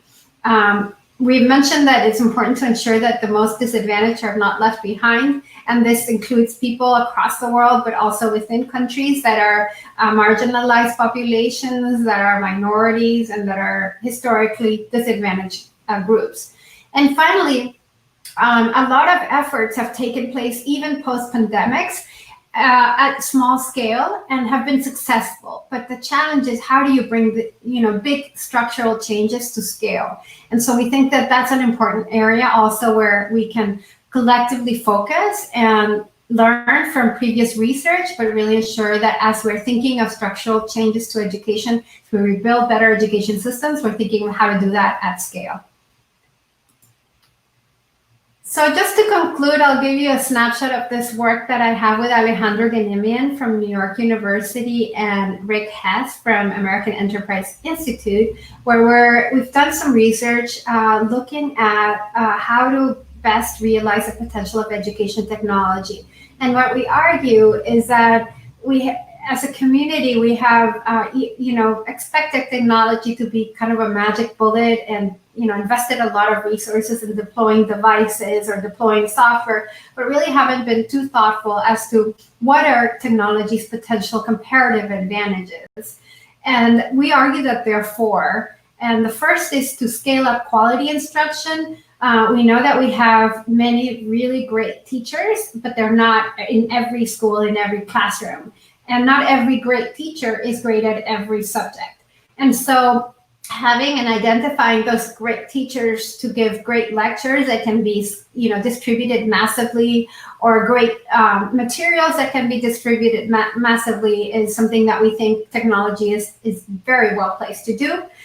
The second one is what we call facilitating differentiated instruction. There's a lot of evidence coming out of the developing world in particular about how technology can really be used to personalize instruction, or to teach at the right level, as some people refer to it, and really to provide students with opportunities to learn at their own pace.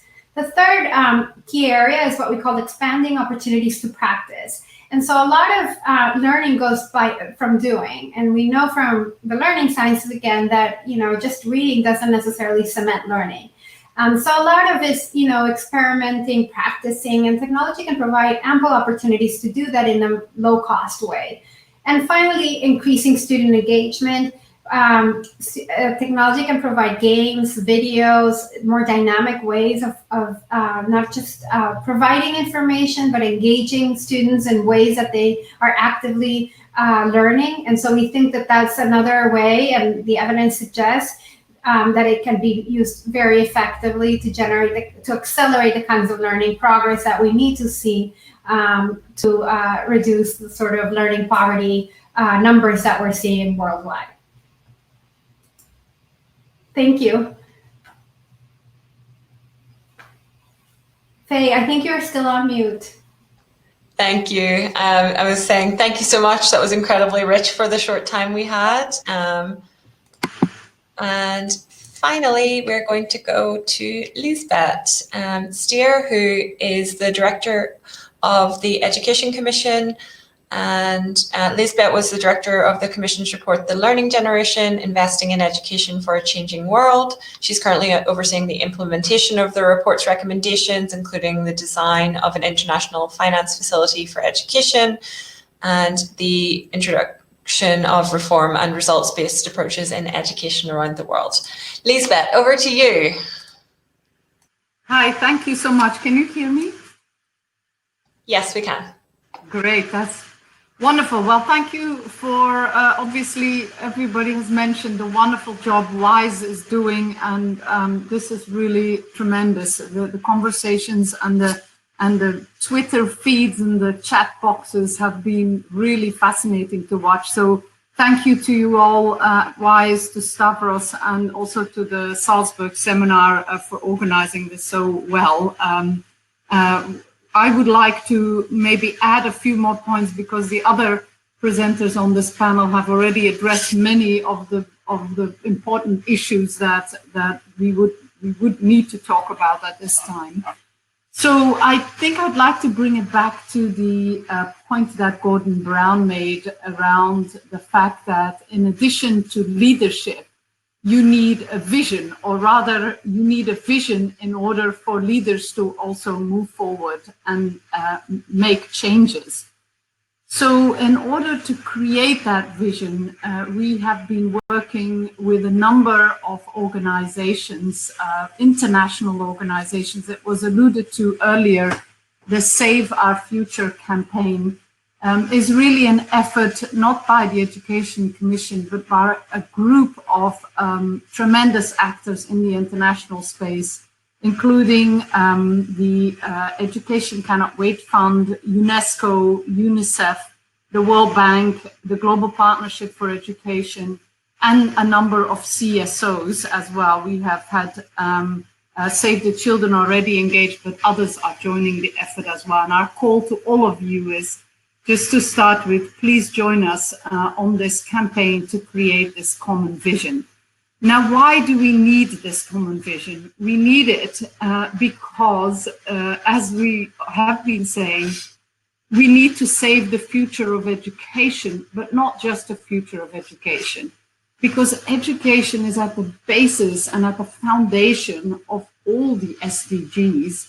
And we've laid out very eloquently in the past few presentations how desperate we need solutions for education itself. But the connections between education and other sectors are really close, and we need to watch that in order and make the case around it in order to create change. So Jaime already, and also Emiliana already alluded to this connection between education and economic output and growth, which is obviously one to watch. But there is also the connection between education and obviously health. The Commission, when it issued its report, estimated that 1/3 of all mortality over the last 4 decades reduction in mortality was due to girls' education. So educating girls makes a big difference in terms of health outcomes. And then finally, also, if you think about the climate or the social crises that we have been hearing a lot about, education is also at the foundation of that. So what the international community is trying to do with the Save Our Future campaign is to set this vision in 3 ways. The first one is we need to create a narrative around the depth of the crisis and its linkages to all the other SDGs in order to encourage people to invest. Secondly, we need to focus on what the immediate changes are that we can make, or the immediate conversations that we need to have with those people who are looking at the economic stimulus packages. And we've heard many numbers here today, but over the coming 2 to 3 years, about $10 to $20 trillion will be spent to prevent incomes falling, to restart the economy. And how this money is spent is a subject of very intense discussion in finance and planning ministries and international finance institutions and the academic community. But sadly, education has not been part of these conversations so much. In fact, there is actually a platform that's currently monitoring the spending of these recovery plans. And as far as we could tell, less than 2% is currently being spent on education of the plans spent in the stimulus packages.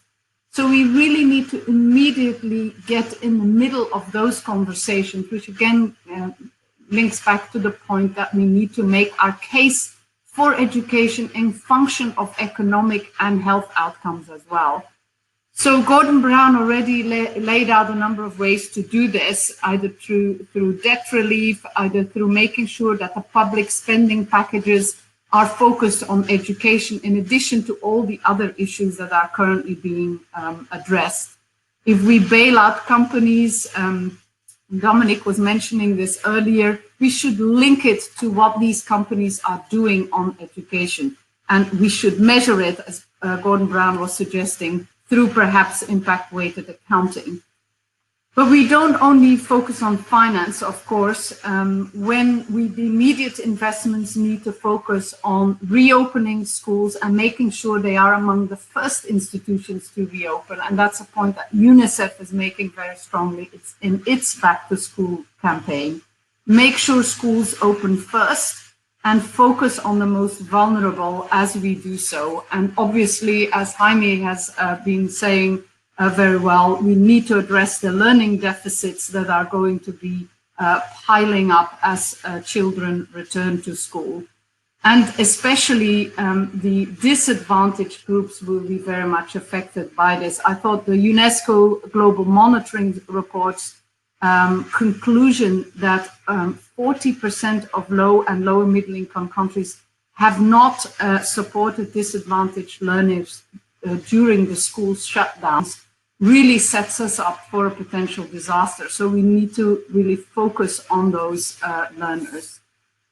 And then finally, when we sort of go beyond the immediate recovery as well, we obviously need to reset and reimagine, as you have so nicely chosen as a subject for this conference. And so when we think about the Build Back Better, it captures this belief that there is an unprecedented injection of public funds that not simply must restore the old system, but actually reset it to become a much fairer, a much more equitable and sustainable world. And I don't know if you have been watching around in other sectors, but the health sector obviously has been very and rightly arguing that public health must be prioritized in moving forward. Climate activists have been very good at arguing that the reflation of the economies could drive a better low carbon and climate resilient future. So the same logic should apply to education. We should not just green the recovery, but we should also educate the recovery. Make sure that it is part and parcel of the solution. And the Save Our Future campaign and its white paper in September will try to set out this vision for the future and how we can educate the recovery. And it will look across a number of themes, and I'll just quickly list them, but I'd love to get everybody's input into this. It will be around prioritizing those who are left behind and what we can do to bring back those who are not in school or will take a long time to return to school. It will potentially look at the strengthening and reimagining of the education workforce. Very important points earlier made about the need to look at the retraining of teachers, especially in the use of technology.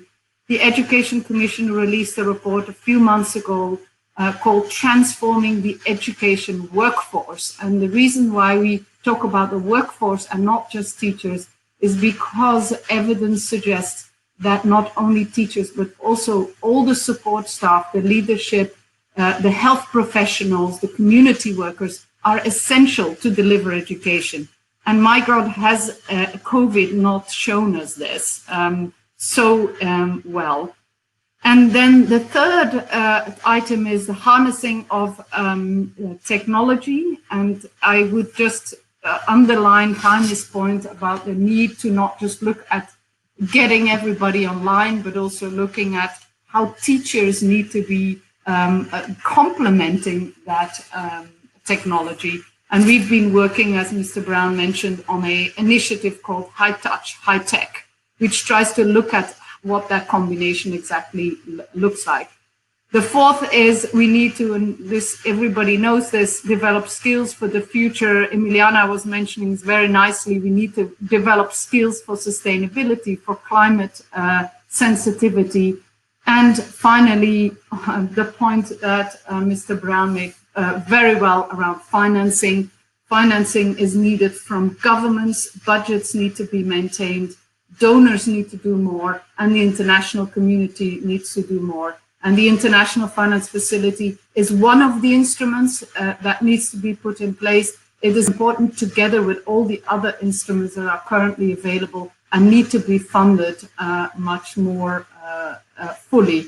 So I'd say let's educate the recovery for healthier and a healthier and more prosperous future. Thank you.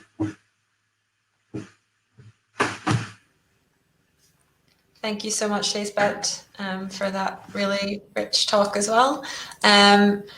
I'm very conscious of time and that we had started the session a little bit late, and we want to give our participants a break before we continue with the rest of the program for today.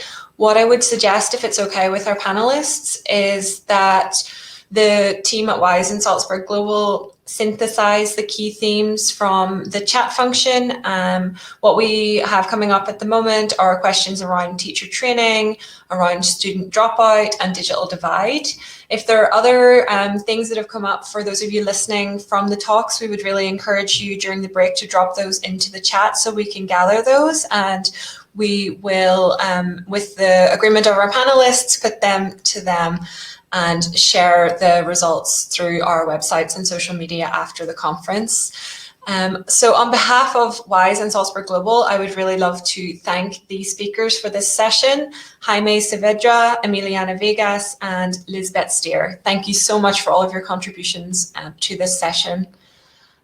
Now we're going to take a short break. We'll come back on the hour, and we would encourage you all to move around during the break, get some water, take some time away from your screen, and we will see you back in 10 minutes for the rest of the program. Thank you very much.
So welcome back, everybody. Thank you all for being here. We have an amazing lineup of guests for the next panel, which is going to look at how we can best measure institutional and education system responses to the crisis and what we can learn from these measurements to build better, more resilient systems for the future.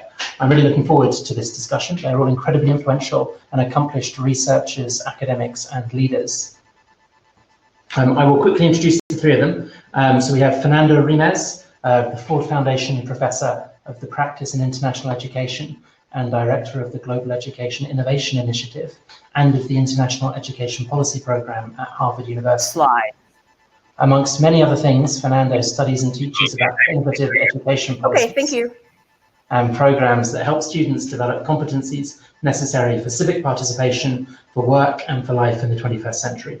He also works in the area of global citizenship education and in how to align education policies with the achievement of the Sustainable Development Goals. Darlene Opfer is the Vice President and Director of RAND Education and Labour.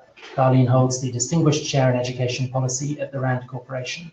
Before that, she was Director of Education for RAND and Director of Research and a Senior Lecturer in Research Methods and School Improvement at the University of Cambridge in the UK. And I also believe was ASMA's PhD supervisor when she was at Cambridge.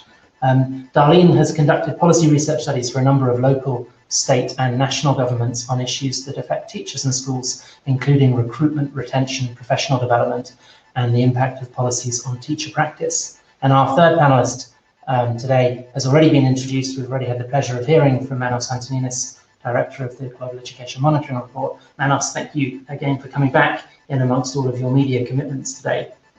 Manos is going to have to leave us halfway through this panel because of media commitments. So for the first half, while he's with us, we're going to focus on education responses to school or university shutdown and how we can tell or what we can know about what is working. And then after Manos leaves, we'll move the conversation on to lessons that can help with future preparedness. I will try and bring in questions from the audience as the conversation progresses, so please post your questions in the chat function. So to begin, I'm going to ask Fernando and then Darlene and then Manos to make some brief opening remarks, and we can then get the conversation going. So Fernando, hand to you, please. And you're muted, sir. Can you hear me now? Yes, I can. Thank you. I'm delighted to be here. Thank you so much for the invitation and for this opportunity. So over the last 3 months, I have been working with colleagues at the OECD, the World Bank, and 100, looking at how various countries have responded to the COVID-19 pandemic, creating alternative forms of education delivery. And I've done that administering through large-scale surveys and conducting a series of case studies of practices that have been generated by organizations in civil society and others. And the highlight findings are, number one, most countries shut down the schools. Number two, most countries and civil society organizations have actually attempted to create alternative delivery systems. Some have done things that seem to have more coherence, that seem to be reaching more students than others. So I think there is a tremendous amount of innovation, more than I had expected, that has become apparent within the last month and a half. And some of it illustrates some traits that I hope can be continued over the pandemic when leaders of government organizations, for example, secretaries of education in municipalities or states, have opened up and invited participation of actors from civil society to build really public goods as a result of public-private partnerships in ways that were not very common before the pandemic. So I'm hoping that there are some good lessons on how to innovate, how to promote collaboration that really transcend the immediate crisis that we're in. But I think that your opening remarks are quite right. This system that has been improvised very quickly is certainly not reaching every child, and it would be hard to argue that it's reaching them with the same levels of effective, however deficient those were, than the system that it is trying to substitute to replace for. In truth, we don't know very much about what children are learning. What we do know is not encouraging, but I would argue that the standards of success that we need to bring to answer that question of what's working are kind of like a stepwise pyramid. The first question is there anything in place? And if a government decides, as some governments are considering, look, for the next year, we're just going to shut down the schools and do nothing else instead, that is the worst possible scenario that you can be in. That would really be a global calamity. The second, if a government attempts to do something at any level, at any jurisdiction, the next question is, how coherent is it? Before we think about how many kids are there, how coherent is it? How aligned is it to system level goals? How sustainable is it? It's no good to build something that has such a cost that it's impossible to sustain it over time or to scale it for every child. And then after doing this kind of ex-ante analysis of the logic theory of whatever has been attempted, the next question is, so how many kids are participating? And then look systematically at whether participation is correlated with any factors over which kids have no control, right? Gender, socioeconomic status, race, and so on. And if there are, we have the usual problems of inequality of opportunity, which plague most systems of education that I know of. And then the next question after that would be, how engaged are the kids? Not only are they participating, but how engaged, how often, how much time are they spending? And then finally, we should look at the question of how much are they learning? But I think there is a lot that we can assess before we get into the question of how we could even assess whether kids are learning or not.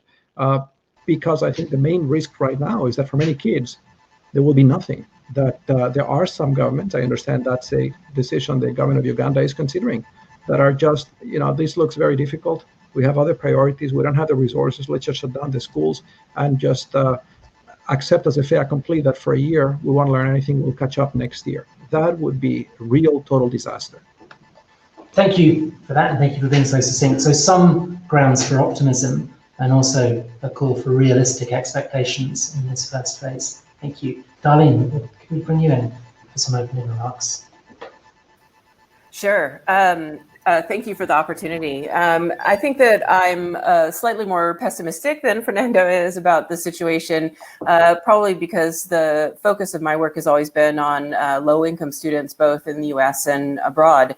And one of the things that we did at RAND, we have a standing panel of teachers in the US, so a nationally representative panel of teachers, and we surveyed them in April and May. And what we saw is fairly depressing, particularly for teachers who teach high percentages of low-income kids. Access, is the obvious thing, but as the previous panel talked about, the quality of what's being provided to them, it really is what is going to matter. And what we saw for teachers of low-income kids is that the quality of what they're providing to them is just not good.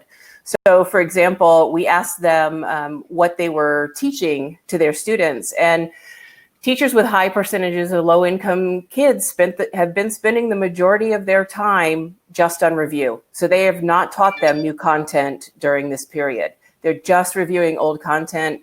They're doing it at really low levels. Many of the teachers do not have consistent contact with their students. So, we're going to see what very much so widening of achievement gaps, not only here in the US, but in lots of other countries where this is the case. Some of our research partners at RAND are estimating that low-income kids, their achievement gap is going to grow 3 times faster than high-income kids in many countries. So, I think we are, as Fernando mentioned, we do see some lessons learned, which I know we're going to talk about in the second half of this session.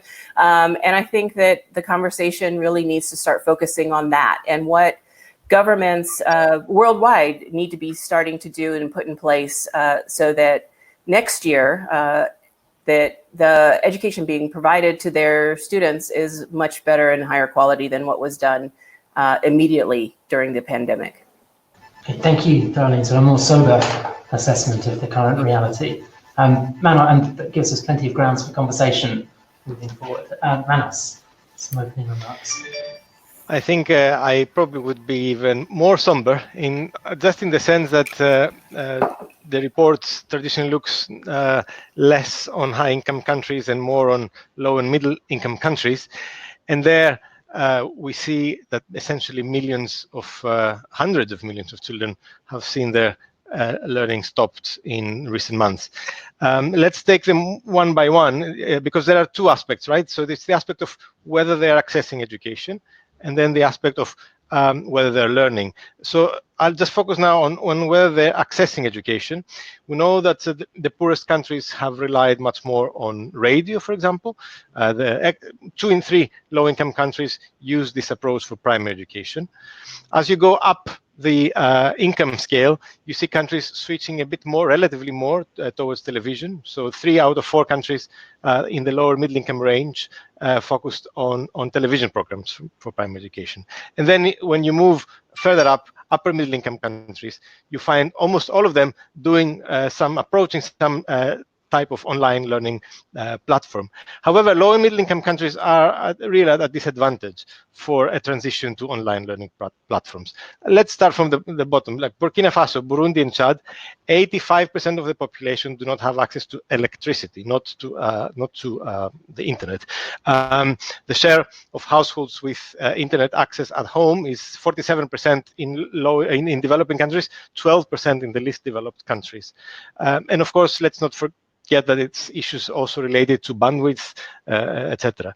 Many households in low and middle income countries, when they do have some access to the internet, it's often through the mobile phone, through irregular connection, and also it's much more expensive.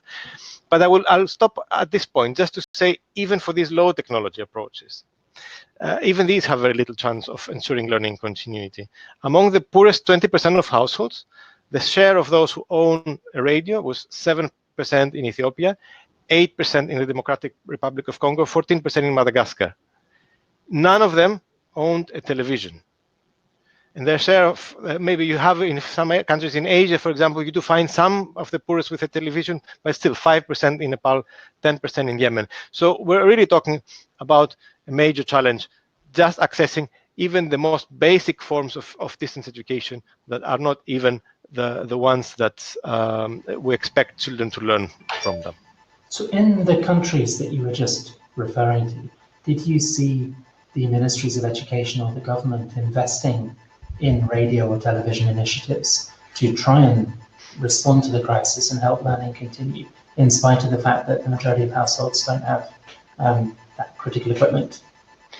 Yes, I mean, in some ways, and actually that's something that has not been discussed, I think we have a general sense that the low and middle income countries in some ways responded more proactively in finding some general solution, because it is these countries that are most used to emergencies. By contrast, in high-income countries were caught by complete surprise for a challenge of that magnitude. And we also have seen some initiatives in some countries, some of the poorest countries, to reach the children that are more disadvantaged. For example, Mozambique tried to translate some of the radio programs using with the support of local radio stations. So it's a kind of a gesture that they are aware of the challenges. But overall, we found, and that was the key message in the report that we published today, the 2020 Global Education Monitoring Report, that only 40% of low and lower middle income countries did not support, did not take any measure to support the more disadvantaged learners, whether these are in remote areas or learners with disabilities or learners who speak minority languages. So this was a major challenge for them. Thank you, Hannes. Darlene and Fernando, would you mind putting your videos back on so that we're more in a conversation? Thank you so much. So maybe we could stick with this, the theme of the responses for low to middle income countries or students in low income families. And have you, are your experiences in the research that you've been conducting similar to what Manas was describing that was in the GEM report today? I have used a different approach. I have been looking at what could very well be outliers. I've been looking at cases where there have been some attempts to provide continuity. And having then found them and characterized them, I've been looking at whether those things seem to be typical elsewhere. So let me give you an example. The city of Bogota, the day before the government of Colombia decided they were going to shut down the schools, convened a meeting and essentially repurpose a series of resources that they had, which translated into building a multimedia platform, which within a week had a series of digital assets all aligned to the national curriculum by subject. Because they were doing very rapid feedback loops, within a week they had realized most kids were not reached by that. So then they developed a partnership with private television and radio stations. And within 2 weeks, now they had 2 hours in the morning and 2 hours in the afternoon of radio and television. Within 2 weeks of doing that, they realized there were some kids who had no TV. So now they have printed instructional packages and they went to the homes of those kids We're talking about a system that has 400 schools, which is not big, but it's larger than the nation of Singapore. And it's 750,000 kids in that system, in the municipal system. And so what I see there is a real effort and real leadership on the part of government to try to create something, to figure out what's working and to change it. I haven't seen anything similar in the city of Boston or in most cities in Massachusetts for that matter. And I think that we should expect in this country where for 2 decades, I'm talking about the United States, we've been touting standards-based reform, to remember that accountability is a multi-way street, that the state is also accountable to the society. I've been trying to reach our commissioner of elementary education for 3 months, asking him, what are you doing? Can we talk? And I have yet to get an answer. So I do think that it's very important if we paint a picture that says this is a disaster, no one is doing anything, there is no way to hold anyone accountable. And if we start looking and differentiating and saying, well, wait a moment, if the city of Bogota can do this, why can't the state of Massachusetts convene our television stations and create some alternative ways of programming and align them to standards which we have? And so I guess my view is slightly different, but I haven't canvassed every system in the world, every jurisdiction. I have been intentionally looking for efforts that governments have pursued, because I do foresee that this crisis is going to last a while. And I think that it's very important to animate people for hope. And in my experience, it's a lot easier to animate people to do something if you show them there is something to be done than if you tell them the sky is falling and the solutions are completely out of hand. No one has done it, no one has attempted it. Then the response, the rational response is Uganda, is okay, this is all too complicated, we have other priorities, let's shut it down and call me back when we're ready. So yes, I guess my view is slightly different, but I suppose I'm building on Popper's view that how we study and what we study has an impact in what we study. And I have an intention in the kinds of things I'm doing. I'm trying to get education systems to respond and to learn from those who seem to be responding in some way. It speaks to a similar agenda, doesn't it, to one of Gordon Brown's observations about how you can live for so long with water or without food, but you can't live without hope. And so by looking at the incentives. The other thing that struck me when you were just talking was a point that was made in the last Disruptive Education Reimagined conference. I think it was by Tom Hatch from Teachers College at Columbia University, who was talking about the rollout of Wi-Fi hotspots across New York City to help students or families who didn't have internet access at home access remote learning opportunities. And the point that he was making, was that the capacity to do this had always been there, had been there for a decade. What there hadn't been was the political will or the impetus to implement that. Darlene, would you like to comment on this one? Yeah, I think that, we have too many leaders who've sort of abdicated their responsibility, but you're right. I mean, we have sort of glimmers of hope. Similarly to the, rolling out of the Wi-Fi, I mean, there are communities in North Carolina, rural communities, who outfitted their buses as hotspots and drove them out into neighborhoods and in the country to give access. And so that kind of creativity takes leadership and it takes will, as you said. State of Tennessee used all of their public television stations and got lessons up right away. But it took the state leadership to do that. So there are solutions, but we need people to take ownership and get those solutions into place. And I think the point on leadership that Darlene is making is very well taken. I think this is, we need to remind ourselves that we have no control over how a virus responds. But the impact of this virus in health and in other domains is absolutely mediated by the kind of leadership we have. The reason we have the major crisis we have in the United States on public health is because very deficient level, beginning at the federal level, and in many cases at the state and local level. And I think we have to start having that conversation and not say, well, this is just too bad. There's a virus, no one is to blame. No, actually, good leaders can make a very big difference in public health and in education. And I think it's important that to animate that conversation, we begin to spotlight those who seem to be doing things that make sense, both in public health as well as in education.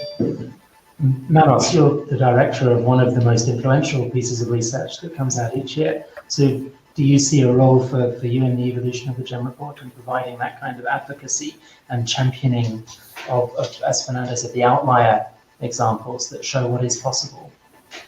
Yes, and we're very committed to that. So this year, it happens that the report focuses on the theme of inclusion, but in 2022, two editions from now, we will be focusing on technology, and that will give us an excellent opportunity to summarize all the research that we know is going to come out of this crisis. Very fascinating. It is the future of education in many ways. The question is what will we learn to make it better, and I think Fernando put it really very elegantly in that respect.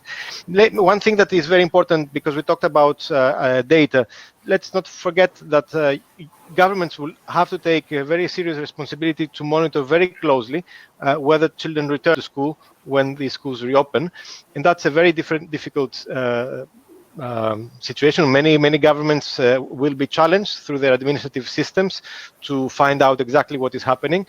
International organizations that have been championing all these household surveys that have been so insightful and on which we really have learned a lot about what's happening globally are also very challenged right now because they cannot visit households.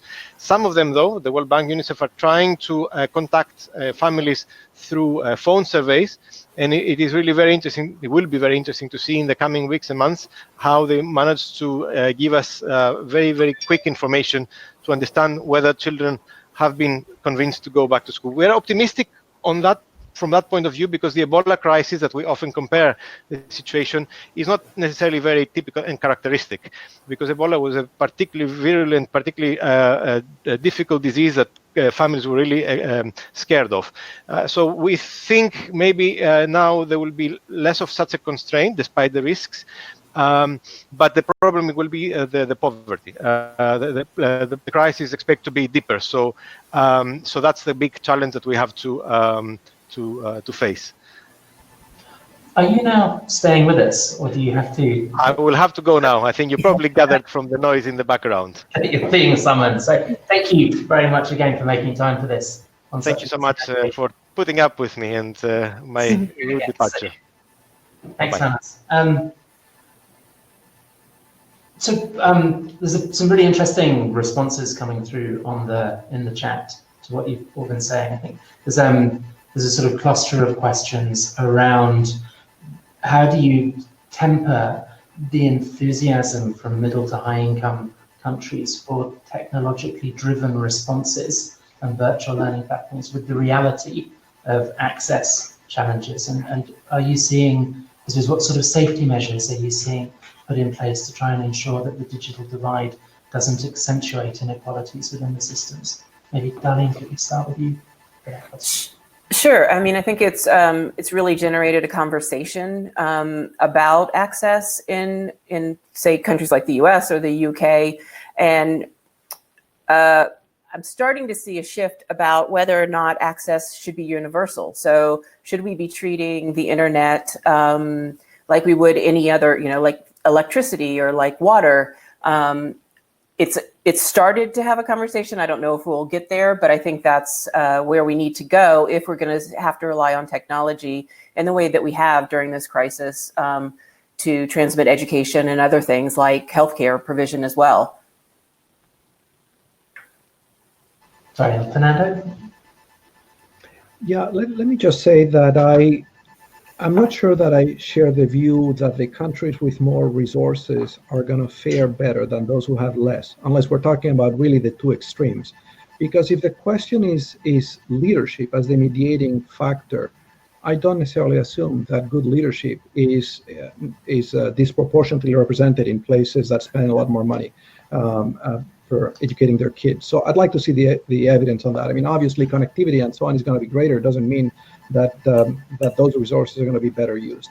And I mean, I think this is a tragedy of a crisis. I don't want to give the impression that I'm being Pollyannish about any of these. This is a global calamity, and we don't know how it's going to turn out at the end of this thing. We don't know when it is going to end.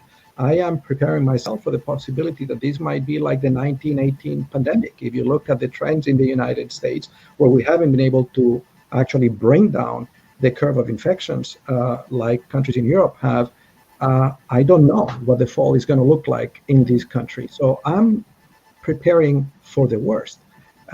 I do think what all of us, in whatever institution we are, have to be prepared to answer to if we survive is you were a witness to a real major global calamity, and your work is education. What did you do when you saw that, just like if I were a doctor, I would have to be prepared to answer, what did you do to save lives? We know that what are our risks here are minds of people that may die. And I think we all have to be developing a new accountability of account for our own actions and those of our institutions. So for example, at the moment, I'm engaged in a project looking at what is it that universities around the world are doing, because I would think that of all education institutions, universities are the best prepared to help others in the education sector. And I'm actually looking at how many are reaching out to K through 12 schools and are trying to help them provide continuity. So that's what I want to say. I don't want to misrepresent my perception or my optimism. I am trying to create hope and to convey a sense of possibility. But I am very aware of the very tragic moment that we're living. I'd like to come back to something you said earlier, if that's okay. And this is a question for both of you. Fernando, you, and I paraphrase, but you talked about how low-income countries that have more experience of dealing with education disruption because of public health issues or because of natural disasters, whatever it might be, have in many ways been better able to cope and respond in the current moment. And I think that was a point that also came up in the previous Weiss and Salzburg conference. This idea of resilience within the system and resilience in the individual learners. And I wondered if I could ask you both to say something more about that. Yeah, although my interpretation, yes, I agree with the notion that you can find adaptive responses in places irrespective of level of income per capita. My theory is not that this is a function of having more experience dealing with emergencies, and more a function of what kind of mindset people have about what an education organization is. I do think that in the places where the mindset of an education organization is an industrial mindset, a mindset that sees the education system as a military organization, the kinds of things that propel a leader to the top, the kinds of mind habits are the mind habits where you assume that you have a delivery system that functions. In fact, that language is used by many. Let's build a delivery system. And that language, by definition, doesn't really invoke necessarily the collaboration of everybody, the professionalism of others. There are systems that are not so ingrained in that top-down, kind of well-lubricated implementation machine, but that understands the education system as an organic system of colleagues, that understands that you have to negotiate and you have to hear others and you have to get multiple points of views, which is exactly what Colombia did. I think the amount of time that the Secretary of Education in the municipality of Bogotá spent listening to teachers and to principals is inordinate. It's hard for me to imagine something similar happen in a district in the United States. The amount of time that she spent negotiating with a variety of stakeholders. Now, you could argue, well, it's a country that is coming out of a civil war, so they are well attuned to the notion of negotiation. But I don't think that's where it's coming from. It's coming from a way of thinking about an organization that serves as a self-fulfilling prophecy. And so I guess I agree with you in the observation that there may be talent and good examples in those places. I have a slightly different view as to why that might be the case. Yeah, I would absolutely agree with that I think it's about the culture that's in place in a community rather than what resources they've had or previous experiences. So I think that the best responses have been in places that have cultures of collaboration. The expectation is that people work together to solve problems. As Fernando said, that they listen to one another. And you see that at different levels. So I've seen it at a school level where, teachers are collaborating together to develop lessons rather than going on their own. But you see it at the community level and even here in the US or in other places at a state or provincial level. But I think it's, we've talked about leadership before, but it's people who feel like it's their responsibility to bring others into the conversation and to work together to find solutions. So I love that example, and you told it to me when we spoke on the phone to prep for this call, a little bit, to prep for this panel a bit. But that idea that institutions that had high cultures of teacher collaboration were responding more effectively. I think the other thing which is really interesting or compelling about that observation is it resonates with some of the things that people like John Hattie have talked about for many years in the visible learning study about the kind of most effective interventions in terms of the culture for teacher practice in a school and how that relates to learning outcomes.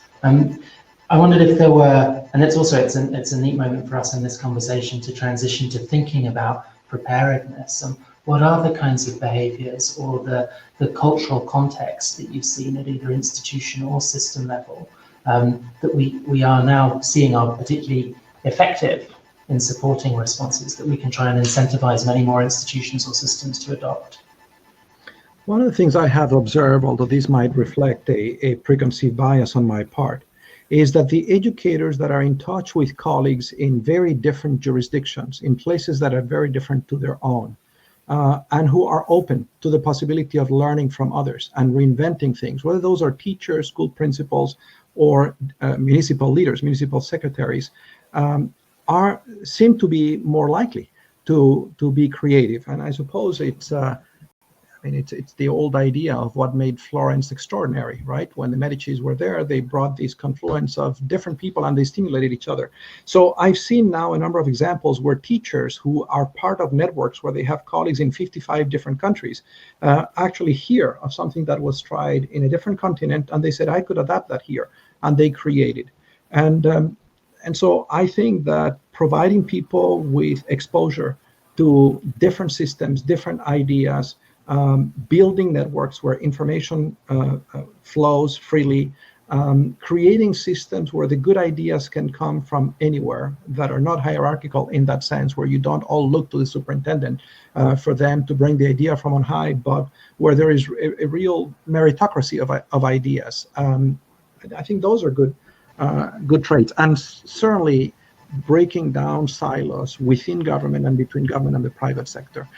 One of the interesting lessons, I don't know how sustainable that is, but I have observed over the last 2 months, real generosity, behavior on the part of institutions that in a very narrow economic sense is not necessarily rational. I mean, publishers giving their materials away for free, for example, to create global public goods, obviously not a very sustainable behavior in the long term. If you sell textbooks, why would you give your textbooks free? But it's a very interesting mindset that this crisis has caused some people to adopt, this notion of this is a real emergency, let's try to be helpful, and let's try to figure out what the bottom line is next. That's interesting. One area we haven't talked about, but I hope we should examine as we ask the question of, what does accountability mean for anyone who has the opportunity to make a difference in this setting, is to think about the accountability of international development organizations. After all, the ones we have are the product of World War II, and they were built as a way to prevent another catastrophe like that. I'm referring to the UN system and the Bretton Woods institutions. And I think this is a very good time. The conversation of accountability of the UN system is one that has been happening in a very sotto voce way, but this is the time to have that conversation. I am absolutely in favor of a global order that is supported by institutions, but they need to work, and they need to be responsive, and they need to be flexible, and they need to be nimble, and they need to have exactly the same traits we're describing. And I'm not sure that all the ones that we have exhibited those traits at the moment. I think that raises all sorts of really interesting questions about the consequences of the pandemic for internationalism and also the role of education in supporting internationalism. And Darlene, are you seeing in your research more examples of cooperation and collaboration and unexpected manifestations of that? Oh, absolutely. I mean, it's interesting because I've taken part in a few conversations where ministers of education from different countries have gotten on the phone together and shared ideas. And I think that's a fairly new thing that's come out of this pandemic, and hopefully it will continue. I will say, though, that I always caution against a lot of policy borrowing. I don't think you can take something that was developed in one culture and just plop it down and expect it to work in another. And I also think that the places that have done well in this situation had a level of instructional coherence that I think is really important. So, they had a really strong curricula that everybody understood and was teachers were educated on and knew how to implement it. They had aligned materials, they had aligned assessments, it made it much easier for them to make this transition to an alternative education situation, regardless of whether it's online or not. So I just want to caution that, you know, people don't start borrowing a lot of stuff and create a system that's incoherent for their students. Yeah, because the context in which it was developed is crucial. Right. There've been quite a few questions in response to what you've both been saying around advice or examples of how you cultivate and create a culture of collaboration at either an individual or an institutional or a system-wide level. And I would love to ask for your thoughts and reflections on that. Let me give you a case study that will speak to that, and that will also speak about adaptation rather than just borrowing. So there is a network of organizations very similar, a federation called Teach for All. Picture Teach for America in 55 countries. They are voluntarily federated. It's not McDonald's, it's a voluntary network of people that affiliate with that network. And what they do is similar around different countries. They engage recent college graduates and place them in high poverty schools, and they tell them to teach for 2 years in hopes that these will build the capacities and the commitment of those people for the rest of their lives to the public education system. So this case study, which is one of the case studies that I have written, which is on the OECD website, is the story of two 20-somethings that learned one day that the ministry is shutting down the schools without really any major plans for continuity. And because they receive a newsletter that every member of that organization receives, they hear of two colleagues in Nigeria that have begun to record lessons on their iPhones, put them on a website, and distribute them with WhatsApp. And they said, well, we could do that. And so they basically, what they borrowed was the idea of doing that. They didn't borrow the lessons. They developed their own lessons aligned to the Chilean curriculum. They were very funny. Within a week, they were very engaging. Within a week, all the kids in that municipality, not only the kids they taught, are listening to the lessons. The mayor finds that very interesting, so he shares that in a meeting with mayors. And within 2 weeks, those lessons are being broadcast in 240 radio stations in the country, with the support now of the Ministry of Education, of radio associations, of the Association of Mayors. And now the organization deploys 50 Enseña por Chile fellows to produce those lessons.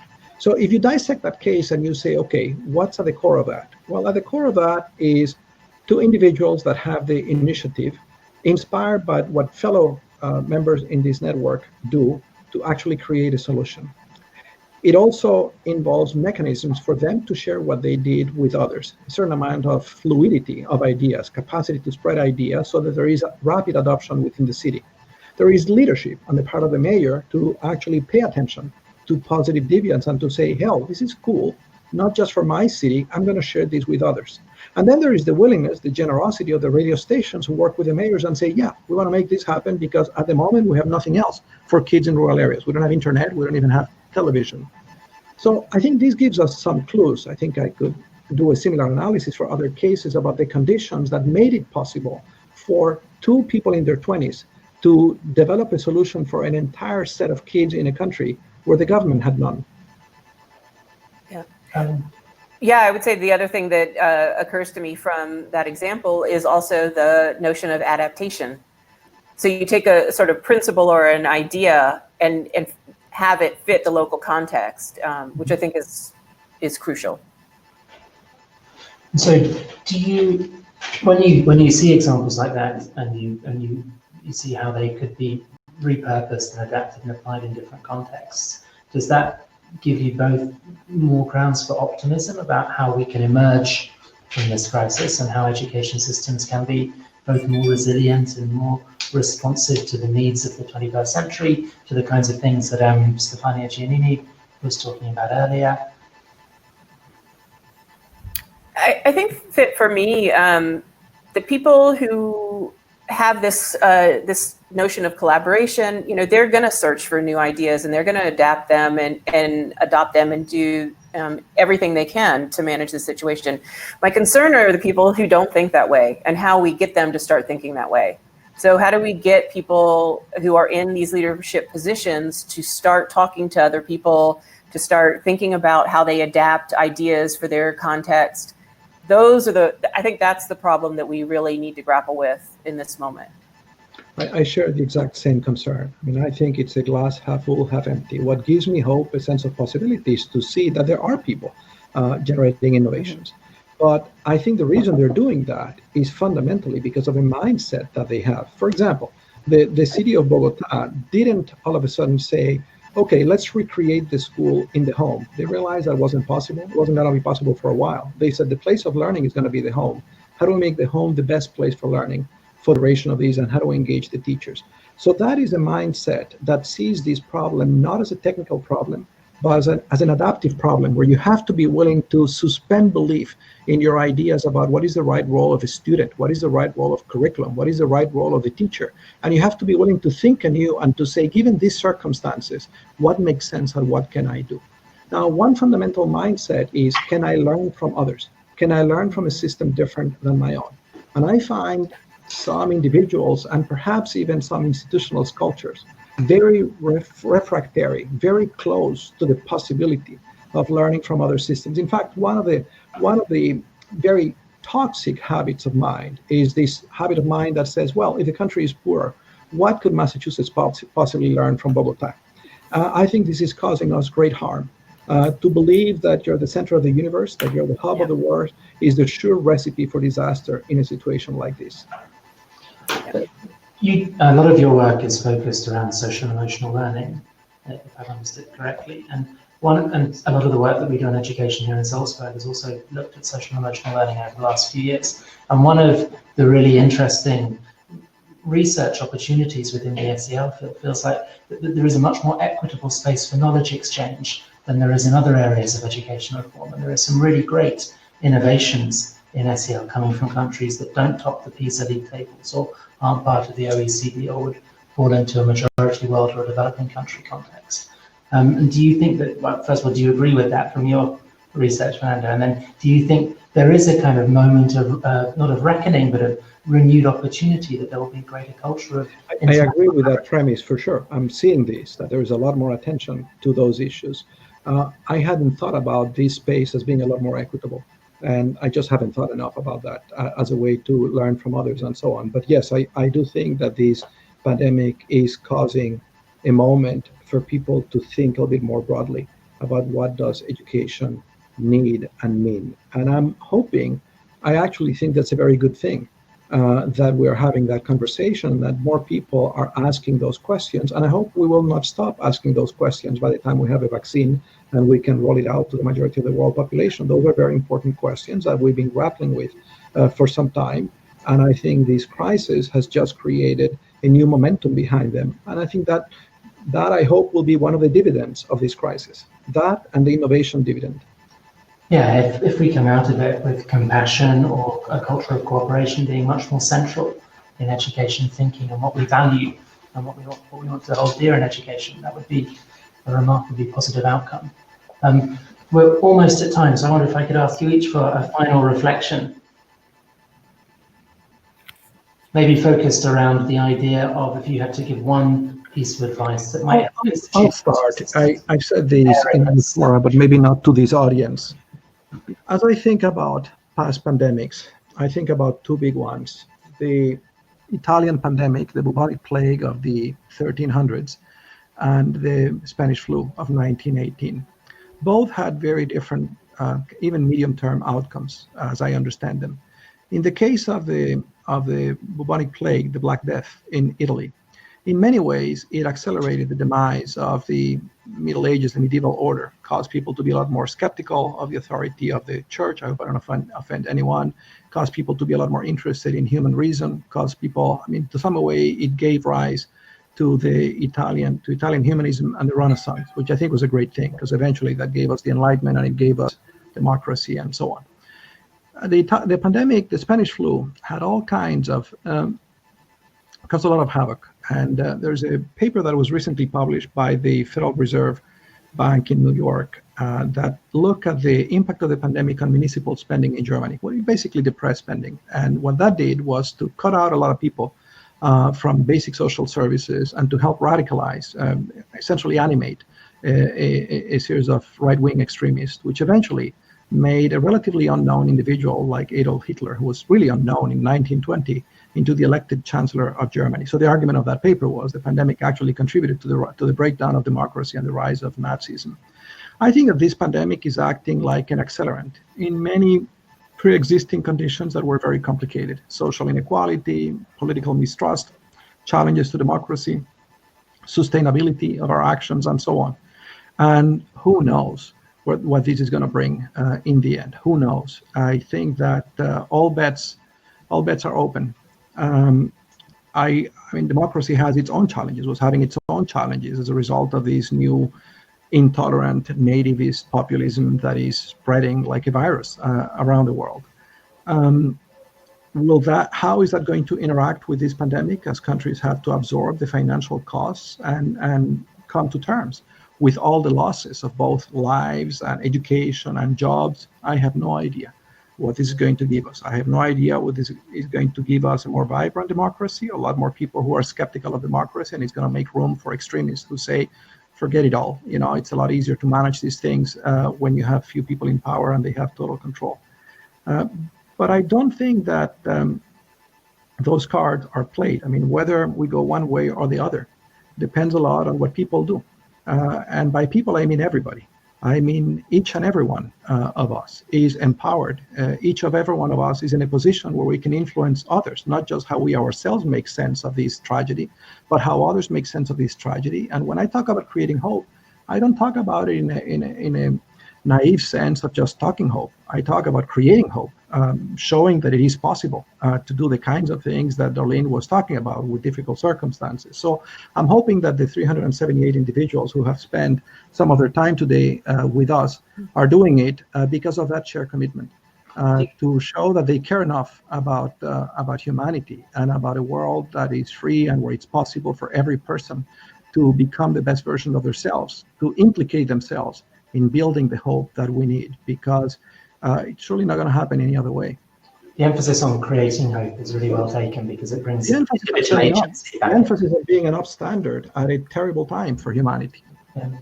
Darlene, final remark. I think I would go back to Fernando's issue or idea about accountability. And I think that, you know, all of us, whether you're a teacher, a parent, a business person in a community, it's time for us to start holding our leaders accountable and start asking questions about what are you doing? What are you doing proactively? Where are you getting your ideas? We can all do that as citizens. And if we do that, then I think that, you know, we're all going to come out better as a result of this. But without answering those questions and without accountability, you know, as Fernando said, it could go the wrong way. Well, thank you, both of you, very much for giving your time this morning for the two of you. It's been a really interesting discussion, and I'm going to move us on now, if that's okay, to the final section in today's conference, which Julia Kirby is going to lead. Yeah, thank you. Thank you, Dominic. Thank you, Darlene. Thank you very much. We just while Julia's bringing her speakers onto stage, we're putting up the final poll from today for the Education Commission and the feeding into the white paper that we've been talking about throughout the day. So the final poll is just about to go live. And Julia, over to you. Thank you so much, Dominic. And thank you everyone for attending our conference today. We are really delighted to introduce this final conference session after hearing some really powerful contributions this afternoon from the likes of the Honorable Gordon Brown, who's the former UK Prime Minister and UN Special Envoy for Global Education, who spoke about the launch of a coordinated multi-agency advocacy campaign for financing the Building Back Better of education systems in our post-COVID world. We also heard from Manos Antoninis from UNESCO's Global Education Monitoring Report, who spoke about the release of the 2020 GEN report, which focuses this year on inclusion in education. And then two incredibly rich panel discussions, which unpacked international and national responses to the crisis and the metrics by which international organizations and countries are using to evaluate these responses. Now, in this discussion, we will hear from three experts who work with schools and institutions that support and train teachers and school leaders, and learn how, on an institutional level, schools are responding to the crisis. We will also look at what needs to change within institutions and systems when the new normal emerges, both to future-proof institutions and prepare for future crisis. In terms of structure, we will first hear short 8-minute presentations from each speaker, And then at the end of all of the presentations, we will hopefully have time to take a few questions from our audience for discussion. First, we will hear from Dr. Shelby Kostner, who is a professor of educational leadership at the University of Illinois, Chicago, and also director of the Center for Urban Educational Leadership at the University of Illinois. Then we will hear a presentation from Dr. Saren Stewart, who is currently a senior lecturer in comparative higher education at the University of the West Indies in Jamaica. But come August, she will be starting a new appointment as an associate professor and director of global education at the University of Connecticut. Finally, we will hear a presentation from Andrea Escobar Villa, who is the executive director of Empresarios por la Educación, which is the largest school leadership development provider in Colombia that supports educators, school leaders, and Colombia's Ministry of Education in training educators with leadership skills. I know during this crisis, they've also been working with parents and families to support home learning. So we'll look forward to hearing her on that subject as well. So without further ado, I'd like to welcome Dr. Shelby Kostner. Shelby?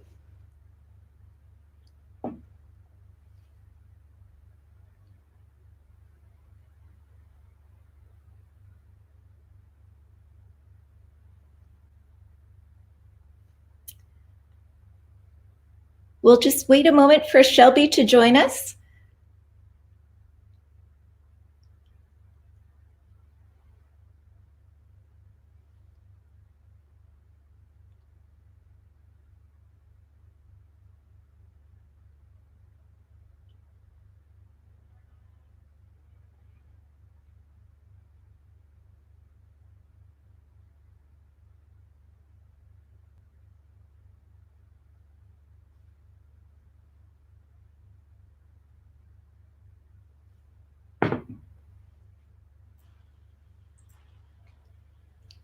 Hi, Shelby. How are you? Welcome. Hi, can you hear me? Yes, we can hear you. We can see you. And we look forward to your presentation. Great. Good afternoon, everybody. I'm very excited to be with you on this very important topic. As Julia suggested, my name is Dr. Shelby Kostner. I'm a professor at the University of Illinois at Chicago, and I work with people across the world who are interested in becoming school and system level leaders. Today, I want to talk a little bit about the pandemic from those particular roles. What we understand at this point is that governing bodies will be making decisions about fall 2020 and beyond, and begin to think about the general form of K-12 education.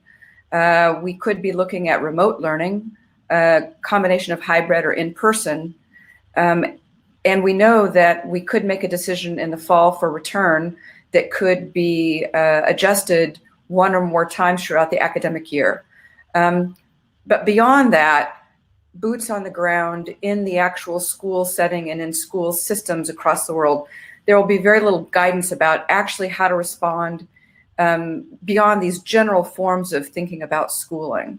And so I'm very interested in talking today about how we help educators within schools think much more carefully about what to do when the school year begins in the fall. And in particular, to think about how to respond with very careful attention to issues of equity and for students with unique learning needs. As we begin in the Center of Urban Ed Leadership to help principals and teachers begin to think about what it means to reopen schools, we've been really focusing on three areas. We're calling them R2, cycle use and capacity building. And for the next 4 or 5 minutes, I'll talk about that briefly and hope that we can have a further discussion about that during our session. That we are really encouraging educational leaders to think about their response to the pandemic in two ways, a short term and an intermediate term. And from a short term perspective, we're thinking about that in the first 6 or so months as they're really beginning to think about that moment of starting school again in whatever form it is. And we're thinking about that as the response phase. But we think that there is an immediate term response from somewhere between 6 months and 24 months that's really a reimagine. And if you were listening to speakers in the WISE forum throughout the day, I really do believe this session or this notion of reimagine is something that's been a thread woven throughout discussions, because we believe that we will really be we will have a prime opportunity to reimagine what schooling looks like, what teaching, what schools instruction look like. And it would be a dramatic missed opportunity if we don't think about what that could mean for education 5 and 10 years out. So it begins by thinking first in a short term and then an immediate term perspective. And we're calling that R2, first response and then reimagine. Now, to really focus on response, which is what we're diving into more deeply in this session, we're wanting schools to think about the response from a cycle of inquiry perspective. Most important is we want them to be able to find and solve those pressing problems and needs that students, families, and teachers have as the school year is beginning. If we are to be successful in the school year ahead, we have to come to understand what truly happened throughout the spring and who will be walking into our schools, both virtually and physically. And so we want schools to be positioned with good information systems that will allow them to understand what those needs are and to respond to those needs. That's very different than thinking about opening a school year working from what they were typically thinking about doing on a given school year. From a cycle perspective, we're wanting educators to really think carefully about learning about the students' remote learning experience generally, but with particular attention to issues of equity and with those students who have very unique learning needs, to understand what that learning experience was during that period of remote learning. We're wanting them to come to understand about the parents' experience, both as a reporter of what happened during remote learning, but also in their role as a supporter or as a key educator during their remote experience. We're wanting to understand teachers' experiences during remote learning. And we're also wanting to expand out beyond the school doors to begin thinking about community assets and resources. We recognize that every community is different, but we believe more than ever, both in the response phase and in the reimagining phase, we are going to have to rely on community assets and resources to help us to provide the kinds of instructional opportunities and schooling experiences that kids will most need. And then lastly, and really importantly, we have to come to understand communication needs and be able to address those communication needs as we move forward. So lastly, an area that my center pays a great deal of attention to is capacity building. And with that, we need strong leadership and leaders of many different types to be able to help schools respond in the way that I was describing. And so our work is really designed to help distributed leadership in a school thrive, not just with a principal or a headmaster, but with teacher leadership teams, with school leadership teams, thinking about communities as partners to our leadership efforts, thinking about parents as partners to our leadership efforts, and really beginning to think about connecting school leadership to leadership outside through, really importantly, networked learning communities. Schools can no longer be insular. They really are going to rely on an infusion of new knowledge from outside sources. It will be very important that our leadership teams within schools get embedded in multiple network learning communities that are helping them to bring in and port new ideas into their school as they're trying to respond. And then lastly, our capacity building efforts really focus on helping that school become a strong learning organization. And one of my biggest worries is that schools that went to remote learning in some ways began to dismantle some of their learning organization for the adults in the school. And I do understand that there was a crisis and some very urgent operational issues that needed attention. But we've been working with leaders to help them to begin to reinvigorate their learning organization, because to respond means they will have to learn their way through this journey, and not just in the next 6 months, but in the next 2-3 years. and that learning organization for teachers will be vital, and begin to think about how that learning organization can thrive, even if that learning organization is in a remote context for a long period of time, will be critical. So in our center, the work that we're doing within this COVID context really hinges on those three areas. Thank you. Thank you so much, Shelby. That was incredibly interesting, particularly learning more about what diagnostic tools your center and institutions are using to respond to the crisis, and how you're thinking about this as sort of a three-step approach, which is fascinating. So hopefully we'll have time to unpack that a bit in our discussion. Now I'd like to turn to Dr. Saren Stewart, who will speak more about the context and experience of teachers, schools, and institutions in Jamaica. Dr. Saren? Thank you so much. Thank you for having me. So I hope it's not too echoey on your end. The room I'm in is kind of hollow, but let's go. So the title of the presentation is hashtag Leading the Digital School, the Case of Jamaica. I am a part of a larger research cluster across the Caribbean being led by the University of the West Indies, and in particular centered in or focused in Jamaica, Trinidad and Tobago, and Barbados. And I've been asked to chair our education cluster, which is a smaller cluster focusing, of course, the impact of COVID on education. The entire research cluster, though, is looking at the impact of COVID in the Caribbean from a holistic standpoint. So looking at public health factors, economic factors, etc. And then we're all coming together to really see what is happening on a wider scale, so that we can better draw lessons, best practices, look at our challenges and resources across a very resource-stricken region. And so to the next slide, please. So on March 10th, 2020, Jamaica declared its first positive case of COVID-19. And as of March 13th, very impressively, all schools were closed, and then later declared to remain closed until September the 6th.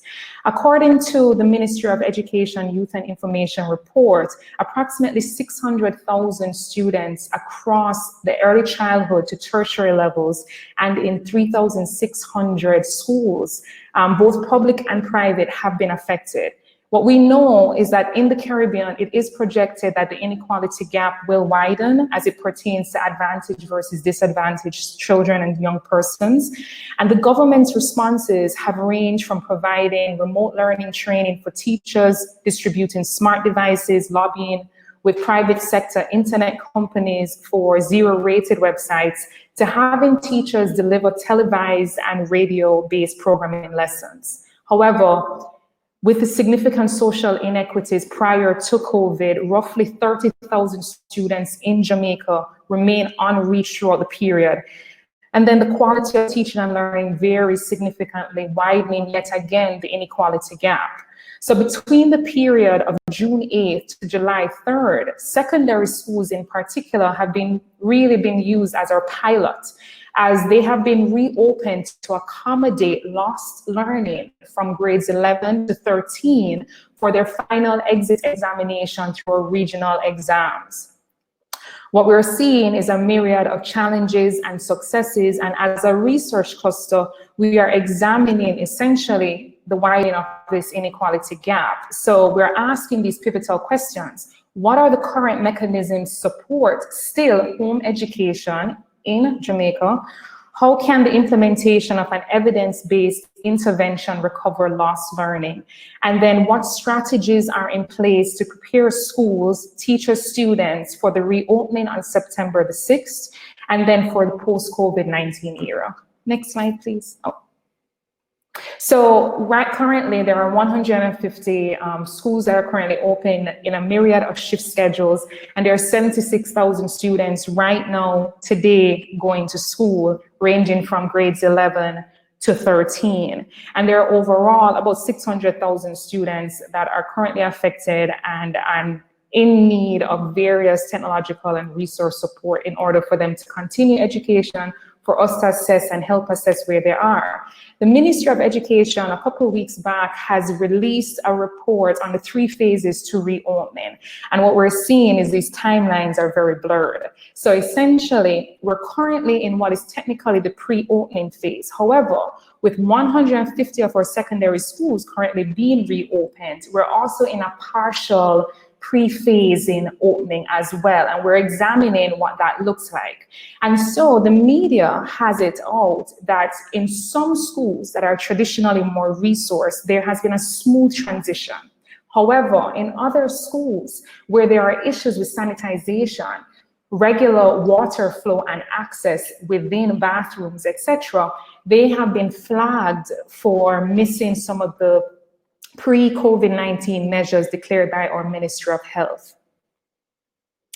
And so one of the cases that I'm going to look with you today, I'm a boots on the ground researcher. I do work with a number of schools, and during the COVID-19, a number of our researchers within the University of the West Indies and within colleges and universities across the Caribbean have worked with our institutions, training our teachers, delivering lessons, as well as going into the schools to facilitate what technicalities and needs are there.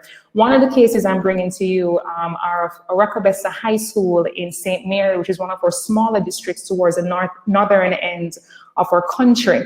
And Arakabessa High School is an urban, co-educational, government-run and owned school. It is what is considered a traditional shift school. Please understand the difference. Traditionally, this school was built for 600 students. However, it has over 1,400 students. And so in the session before, when Professor Fernando was speaking, he was talking about the resilience of resource-stricken countries and educational systems such as ours, where we have been overcapacity for years pre-COVID. So a current COVID situation really brings us to a very high sense of resilience, true, but it also brings a number of challenges for us to face on how to reimagine a full reopening. And that is where we currently are at right now.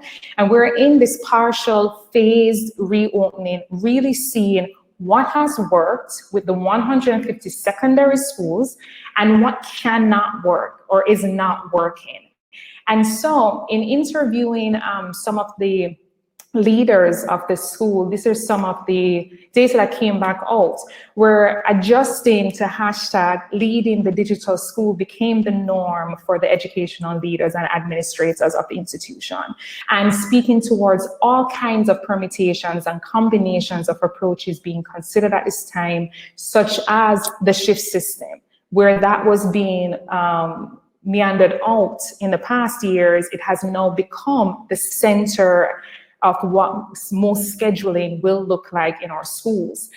The system of shift system and blended learning. And then for the first 20 days in September, the Ministry of Education, Youth and Information will require the school to diagnose students' level through various diagnostics tests, where real teaching will not set to begin until October. The system is in need of what the principal has outlined as a capital outlay to build out an effective learning management system to facilitate online and blended learning delivery. Because currently what is happening is most closely resembling a community approach to schooling. And so the teachers have been using various means to obtain students' feedback. This part is noted as the most problematic, as most of the students do not have access to internet. She states, we have also printed instructional materials and have placed them at strategic locations for students to pick up. We have even created a town cry, both physical and digital, and have produced flyers, both paper-based and electronic. And so she comments, I think we are managing. That town cry is critical because what is happening is the use and the reliance of community-based centers in these town districts, such as our public libraries. And so even the University of the West Indies, with reaching our students, had to rely on most of our public entities in these various rural and urban districts across the country to deliver, for example, smart devices that would go on loan. So you're finding that a number of schools are also utilizing that current mechanism to continue content-based learning. So not necessarily remediation, but new content learning. So the last phase, and I'll end shortly, is the full reopening and what that will look like. So we are building out a framework and assisting our schools with examining what this framework will look like. The need for parental involvement is not going to go away anytime soon. In fact, one of the projections that we are looking at, and one of the arms of the framework, is that we reduce the number of subjects being taught face-to-face when there is a full reopening come September into core subject areas. So right now in secondary education, for example, anywhere from grade 7 to 9, which our secondary education starts officially at grade 7, the students can take up to 12 to 13 subjects. We're looking at reducing that from about 5 to 6 subjects face-to-face through rotated periods of time, of course, the shift system, and then looking at other subject areas through distance learning, whether that be through the remote versions of learning or through synchronous blended types of learning once we continue to work on our internet delivery. And so she closes by stating she has developed a COVID-19 reopening framework, and I'm currently working on one. She currently has one for the current reopening and then one for September's full reopening. And we'll continue to work with our principals and educational leaders as they roll out for September. Thank you.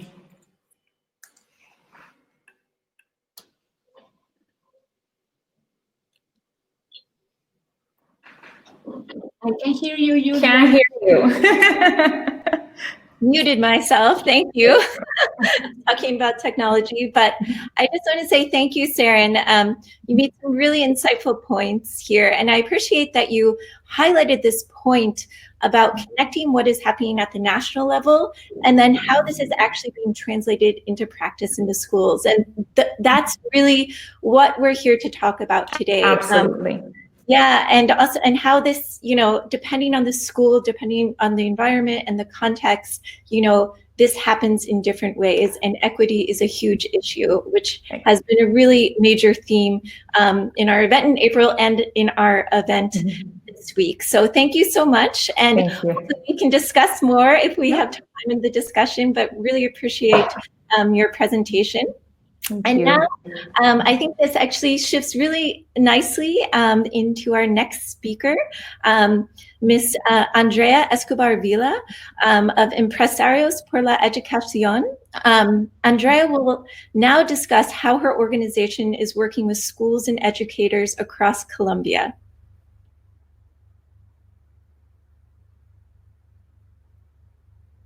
Andrea, I think we lost you.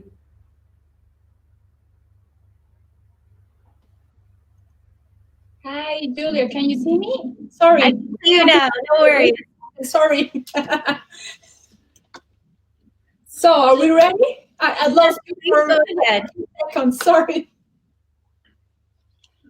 So, let's start. Okay, thank you so much. And for all the people that is connected right now with us, and thank you very much for the opportunity. And Julia, thank you so much for thinking about Colombia in this panel. After all these amazing presentations and relevant insights, I will talk to you about the education system in Colombia, first of all, its challenges during the pandemic, and how the education community has responded. As you see in these slides, private sector doesn't replace public sector, but it has the ways to support public sector to build, implement, assess, and iterate its strategies to close education system gaps. That's why I'm going to tell you a little bit first about how works the decentralization in Colombia education system.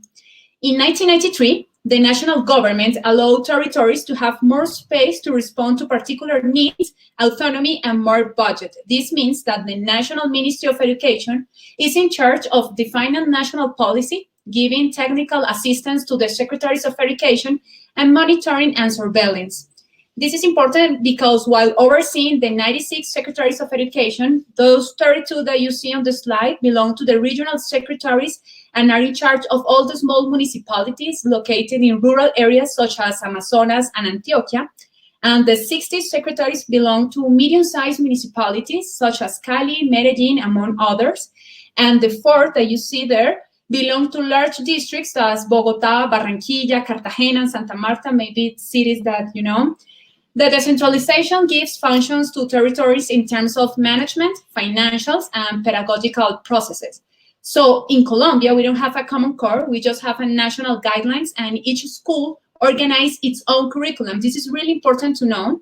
And in Colombia has, as you can see on the slide, 10 million students, of which 80% attend to the public system. We are like a huge public system, all Colombia. So right now I'm going to tell you a little bit about the gaps in education, how they become larger as the most vulnerable populations lack access to internet. We have been listening about the importance of connectivity through all the sessions. Here we'll use data to explain the context of education in Colombia and how gaps are becoming larger between rural and urban areas, as access to connectivity becomes evident and a bigger barrier for learning. So as you see in this slide, the 80% of the schools are located in countryside, but those schools only attend 24% of the students' population in the public system. This means that there are fewer students per school in rural areas and therefore fewer teachers and fewer resources. Also, it's important to mention that the average years of education in urban areas are 9.6, while for rural areas are 6, a gap for more than 3 years of education.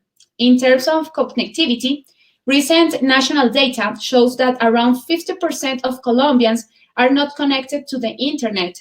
In urban areas, 39% of the population lack of connectivity, while in rural areas, this number increases to 84%. Also, access to electronic devices such as computers, laptops, and tablets is very limited.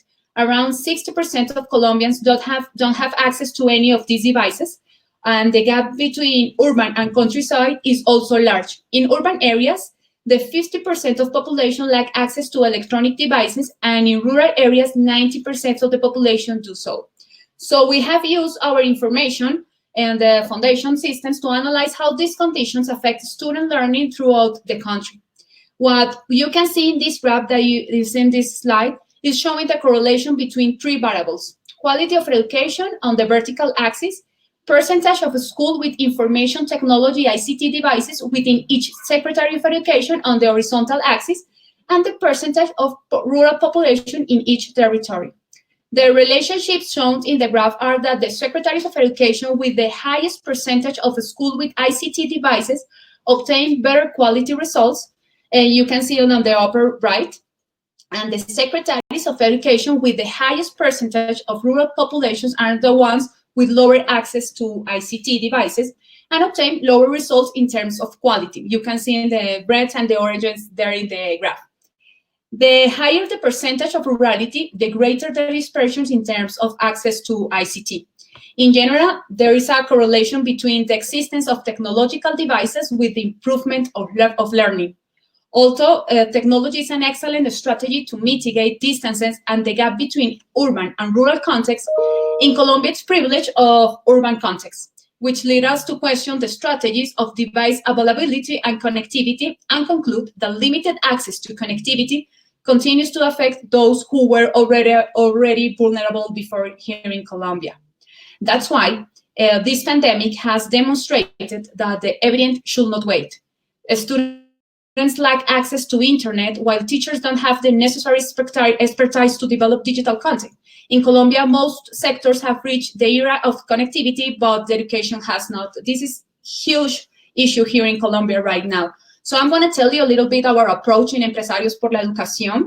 Empresarios por la Educación is a knowledge network created 18 years ago by the private sector and that generates understanding and advocacy. 10 years ago, as Julia mentioned, we developed Rectores Líderes Transformadores, a program that seeks to improve students' learning outcomes and school environment through leadership training for school leaders. It is based on evidence that demonstrates that solid leadership and management teams transform schools by generating excellent academic results, focusing on pedagogic practices. We have trained more than 1,400 school leaders in this matter. With demonstrated results, we are scaling up right now the strategies and knowledge from Rectores Líderes Transformadores to the national policy through the National Leadership School that it's been implemented by the National Ministry of Education that will reach more than 20,000 school leaders. Nowadays, more than ever, we use diagnostic tools to respond to the crisis and evaluate responses. We designed a research in alliance with the World Bank to collect data from secretaries of education, school leaders, and teachers about challenges faced during this pandemic. The most relevant findings that we have right now is that the 59% of the school leaders reported to be concerned about not having enough tools to manage emotional health, and regarding the importance of well-being that is mentioned before at the opening session and through all the conferences. Also, the 56% are worried about having tools to ensure parental support. 48% reported to have trouble continuing with the evaluation processes, and 44% are worried about ensuring student learning from home. So school leaders also report that some of the teachers do not have the technological skills required to perform distance learning. This is really important because we thought that was like a barrier that we didn't have anymore, but right now we know that we have it. Also, we have identified that the 60% of the school leaders in Colombia are aged above 60, which means that most of them are among the most vulnerable population during the COVID-19, and they need our help to reach the most vulnerable communities. So now I'm going to tell you a little bit about our strategy. We have analyzed the different actions in response to COVID-19 that multiple actors in the education system have taken. Since everyone is doing something, we decided that the best approach was to implement a collective impact strategy where organizations work toward common goals. We have joined efforts with 70 organizations, including the Ministry of Education and 10 Secretaries of Education, to create a strategy that helps teachers, school leaders, parents, and caretakers to ensure that children continue learning from home.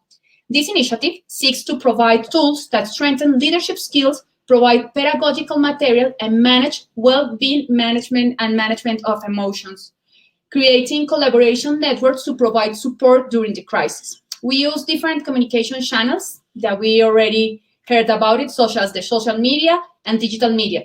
We have reached more than 100,000 people, as you see on the slide right now. We are so proud of that. And we also complemented our approach with a radio strategy, prioritizing community radios that reach scattered rural areas. As Jaime Saavedra and Emiliana Vegas mentioned, this became an important tool in this time. Through radio, we are reaching approximately 12.5 million people. With all the pedagogical resources that they have been collected for these 17 organizations, we are helping families to work with children to strengthen their abilities to learn and home and develop life skills together. And we are supporting teachers to strengthen trust and teamwork and develop flexible content and prioritize student learning. Finally, we are working with school leaders through our leadership network to encourage peer learning and develop solutions to shared challenges. This is really important, the peer learning. So what we have learned, and we would like to make some following suggestions that we have been learning and trying to put in practice, is that first, it's important to encourage flexibility in curriculums to respond to the current needs of the students according to context. Second, it is also very important to prioritize student learning over all other challenges to guarantee the right to education and provide tools to strengthen learning and the development of life skills. And finally, we also encourage organizations to come together and join efforts in order to reach more population, build resilience, and strengthen the transformation capacity of the education system. So this is what we have been doing here in Colombia, Julia. Thank you so much, Andrea. That was very, very interesting. And Empresarios por la Educación is doing amazing work. So thank you so much. And we have actually a few minutes left. So I'd like to invite all of our speakers back onto our digital stage. We have a time for maybe one or two questions. So I'm just going to pick something broader in the beginning, really that kind of came out of one of our last panels, but I think really applies here to your context as well. And that is, are there cultural examples or new kinds of behavior that need to be incentivized for educators and school leaders to help students with remote or hybrid learning? Now, for example, in the previous panel, it was mentioned that the think tank RAND have found in the US survey data, for instance, that schools that have strong culture of teacher cooperation pre-pandemic have generally been better able to support students. Have you found this the case in your schools and institutions? And what type of school cultures and behaviors are you seeing to be most successful? And has that really been a huge factor or not so much? Maybe I'll start with Shelby and then go to Saren and then Andrea. Yeah, you know, we would build off of that. A culture of collaboration is very useful. We would say that we see it as insufficient. It's a great starting point, but a culture of instructional inquiry becomes really important, and it's something we were spending a lot of time talking about in Chicago. And what that means is that we've got to get educators to be interested in deeply exploring the school's contribution and teachers' contribution to the challenges that kids are facing. And that's very different. It means that I'm willing to look critically at what I am doing and rethink what it is that I'm doing. And so collaboration might mean that we're continuing to do what it is that we've been doing historically, but critical inquiry and critical instructional inquiry becomes really important because we have to really reimagine. And that really relates to what you said in your presentation, Shelby, about keeping that practice of professional learning that might have gone by the wayside during this pandemic, keeping that community of practice going even during times of crisis. So Saren, what have you seen in schools and institutions in your context? Yeah, so essentially we have had to have a culture of collaboration, especially when it comes to resources and resource-stricken institutions and overall. So for example, for the first time in many cases, University of West Indies lecturers were given live broadcasts and lessons to school-age children, which we haven't done in years, to be quite honest with you. It was remiss on us. And in addition to that, a number of us were training teachers in schools as well. So offering up training sessions for them on how to move through platforms like Google Classroom, how to teach for boys versus girls, especially in an online setting, which has become extremely pivotal discussions right now as we finish up wrap up school by next week. And so we've had to see where a number of collaborations between persons outside of the education sector to come inside of the education sector to help with developing these learning management systems in order for us to do a much more effective delivery of learning. And then something that I do want to make sure it doesn't get lost on us is that it's so not a one size fits all. Within each of the sectors for early childhood versus primary versus secondary, the delivery through COVID times looks very different. And each age group or early childhood specialists will tell you that from 0 to 6, this is not the same from 6 to 9, for example. And then, you know, as their ages go up, and then the levels of social and emotional learning that are needed at these various levels to help with the content learning as well. So. Thank you, Saren. And that's a really interesting point. And actually, one of our presenters in our April event kind of made this point, talking about early childhood learning in particular, that in the context she had seen, that early childhood learning had kind of been forgotten in COVID-19. And, you know, I'm wondering if you all have seen that here. But first, I will go to Andrea to talk about. I'm going to say something. Okay, thank you, Julia. I'm going to say something in Spanish. I know, but I'm going to try to translate it. It's something that a school leader told me a few days ago in a webinar like this. And he said, desde mi casa, mi escuela está abierta. From my home, my school is open. So what's going on here in Colombia, it's like a huge sense of solidarity. I don't know if that's correct.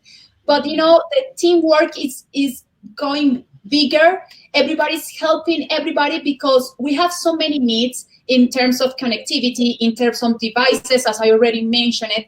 So the school leaders are like developing those kind of skills to help the students, to be connected to schools, to be connected to the learning process, in order not to let them leave the system. So I think that phrase for me represents what's going on here in Colombia. It's like, desde mi casa, mi escuela está abierta. From my home, the school is open. The families are coming together. The teachers are coming together. And, maybe even if they have like 40 students in one classroom, they are managing to give them the same content to the student that doesn't have the computer, the student that have the computer, the student that just have the radio, the student that have the access to television, or maybe the student that they have to call during the night because their parents in that moment, they can use the cell phone. I don't know. It's really challenging. It's really beautiful, and also it's really powerful what is going on here. And I think we are learning a lot through this moment here in Colombia in education system. Thank you, Andrea. And we're basically out of time, but I just want to squeeze in one more thing, because I think you've all touched on this in different points. But, you all talked about, on some level, the role of translating national policies during this crisis to the school and the institutional level. And, I feel like this is often the role of the school leader. And I know all of you do work with school leaders, and it's been incredibly challenging for school leaders at this time. And it really leads one to question whether we need to think about, when we start reimagining what education looks like after the COVID-19 crisis, how should we also be reimagining, educator development, leader development in schools? What does our 21st century school leader look like? And, what I hear a lot of people saying, it's a distributed model, but, this crisis has really, taken distributed leadership and made it, even more so into a shared leadership. And so just quickly, 30 seconds, each of you give your thoughts on that before we wrap up. Yeah, I do think that leadership has to become more and more distributed to a wider number of people. And I think pre-COVID, we were thinking about that. We were thinking about engaging teacher leaders very importantly. Post-COVID, I think we start to broaden that, and we start to think very carefully about students as leaders, communities as leaders, parents as leaders, policy players as leaders that are part of what we're doing within an individual school. Thank you, Shelby. Sarah? Yeah, I think Shelby said it great. We have a 5-year longitudinal study looking at actually the significance of the parent and family to learning. And with COVID, it just so happened that it reinforced those findings, because essentially the hierarchy of the school leader has flattened, right? In many ways, the parents or the guardians, the caregivers have become the home school leaders. And so as a result, I think, going from what Shelby said, this is just putting more emphasis that when these children are back in school in rotated shifts, etc., that is not forgotten, and that is infused seamlessly to help solidify the learning at home more so than ever before. And so, yeah, it's critical for us to succeed through COVID. Thank you. Andrea, you have the last word.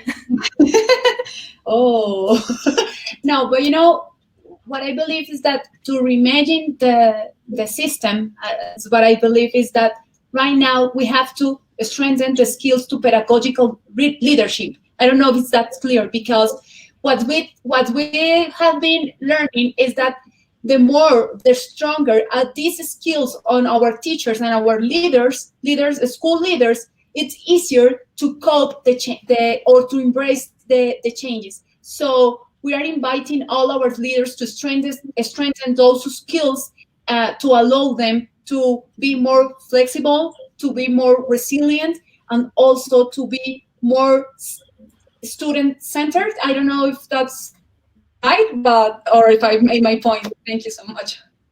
Thank you. And thank you all so much, Shelby, Saren, and Andrea, for participating in this discussion and for sharing your insightful thoughts with us. I wish we had more time. And I also want to thank our audience for listening in today and all of the questions and comments.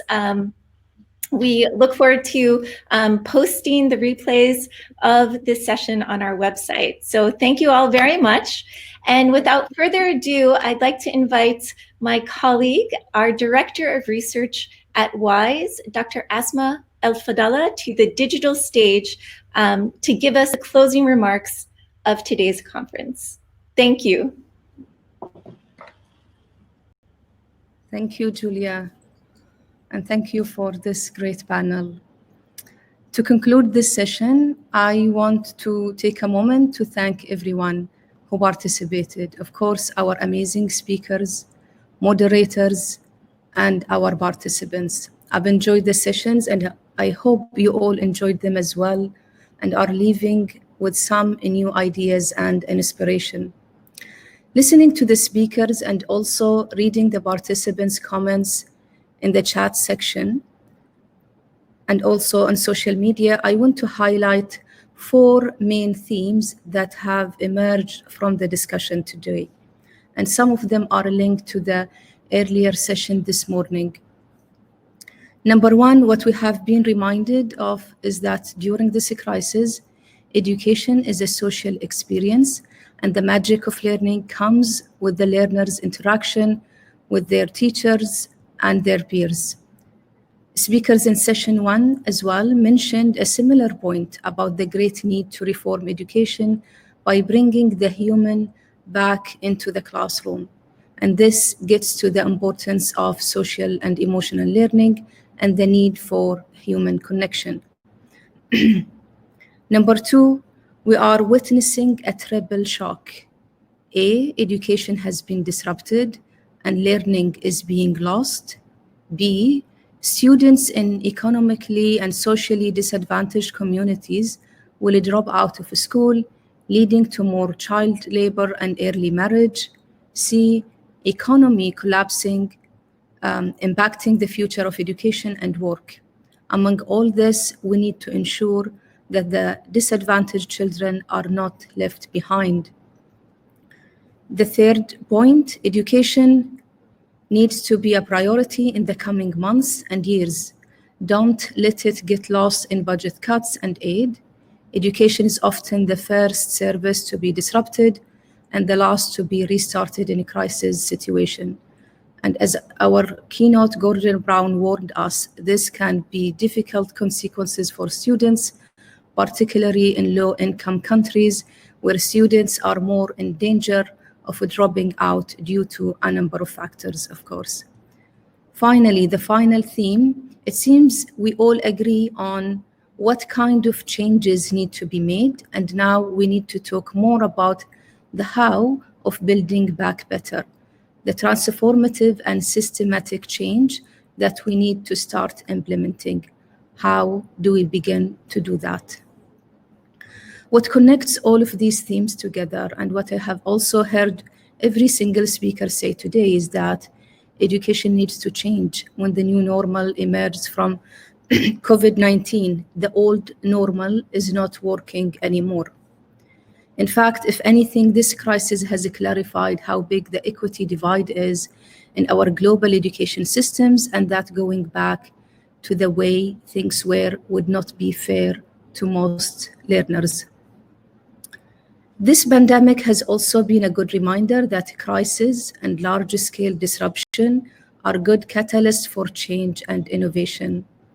We have seen this time and again in history with the concluding, for example, of both world wars and even during and after the Great Depression. During times of a crisis, people and communities come together out of necessity to survive. And amid the tragedy and the trauma, one positive thing that can emerge from this situation is social change and even innovation. And this crisis is not different, and I hope it also serves to remind us of our core values as human beings and help us to rediscover what is important. One thing that I have seen from an educational standpoint during this time, which also emerged as a core theme from our event in April and also today, either in the morning session or this session today, we heard from, for example, Fernando and Darlene, is the importance of teacher collaboration in this crisis. People who have this notion of collaboration are going to search for ideas and innovate. The concern is for those who don't have this notion. And in my own research and work with the schools, I believe that teachers and school leaders should be supported, empowered, and welcomed into policy discourse as collaborators and co-designers. They shouldn't be dictated to by top-down bureaucracy. And what we have seen during this crisis is that teachers themselves can be active participants, and I sincerely hope this is something we keep in the new normal. A few things I also hope we keep as we build our systems back for September are, number one, the focus on social emotional learning for students and well-being of teachers. We need to provide emotional support through networks, safe schools, and help families enable children go to school, as Gordon Brown reminded us. And the question here, how can we protect our children as the schools reopen? What practices can we employ to achieve effective learning at home? And adding, we need more autonomy for schools and teachers and fewer top-down demands. Financing for education, it has been an important theme for the discussion today.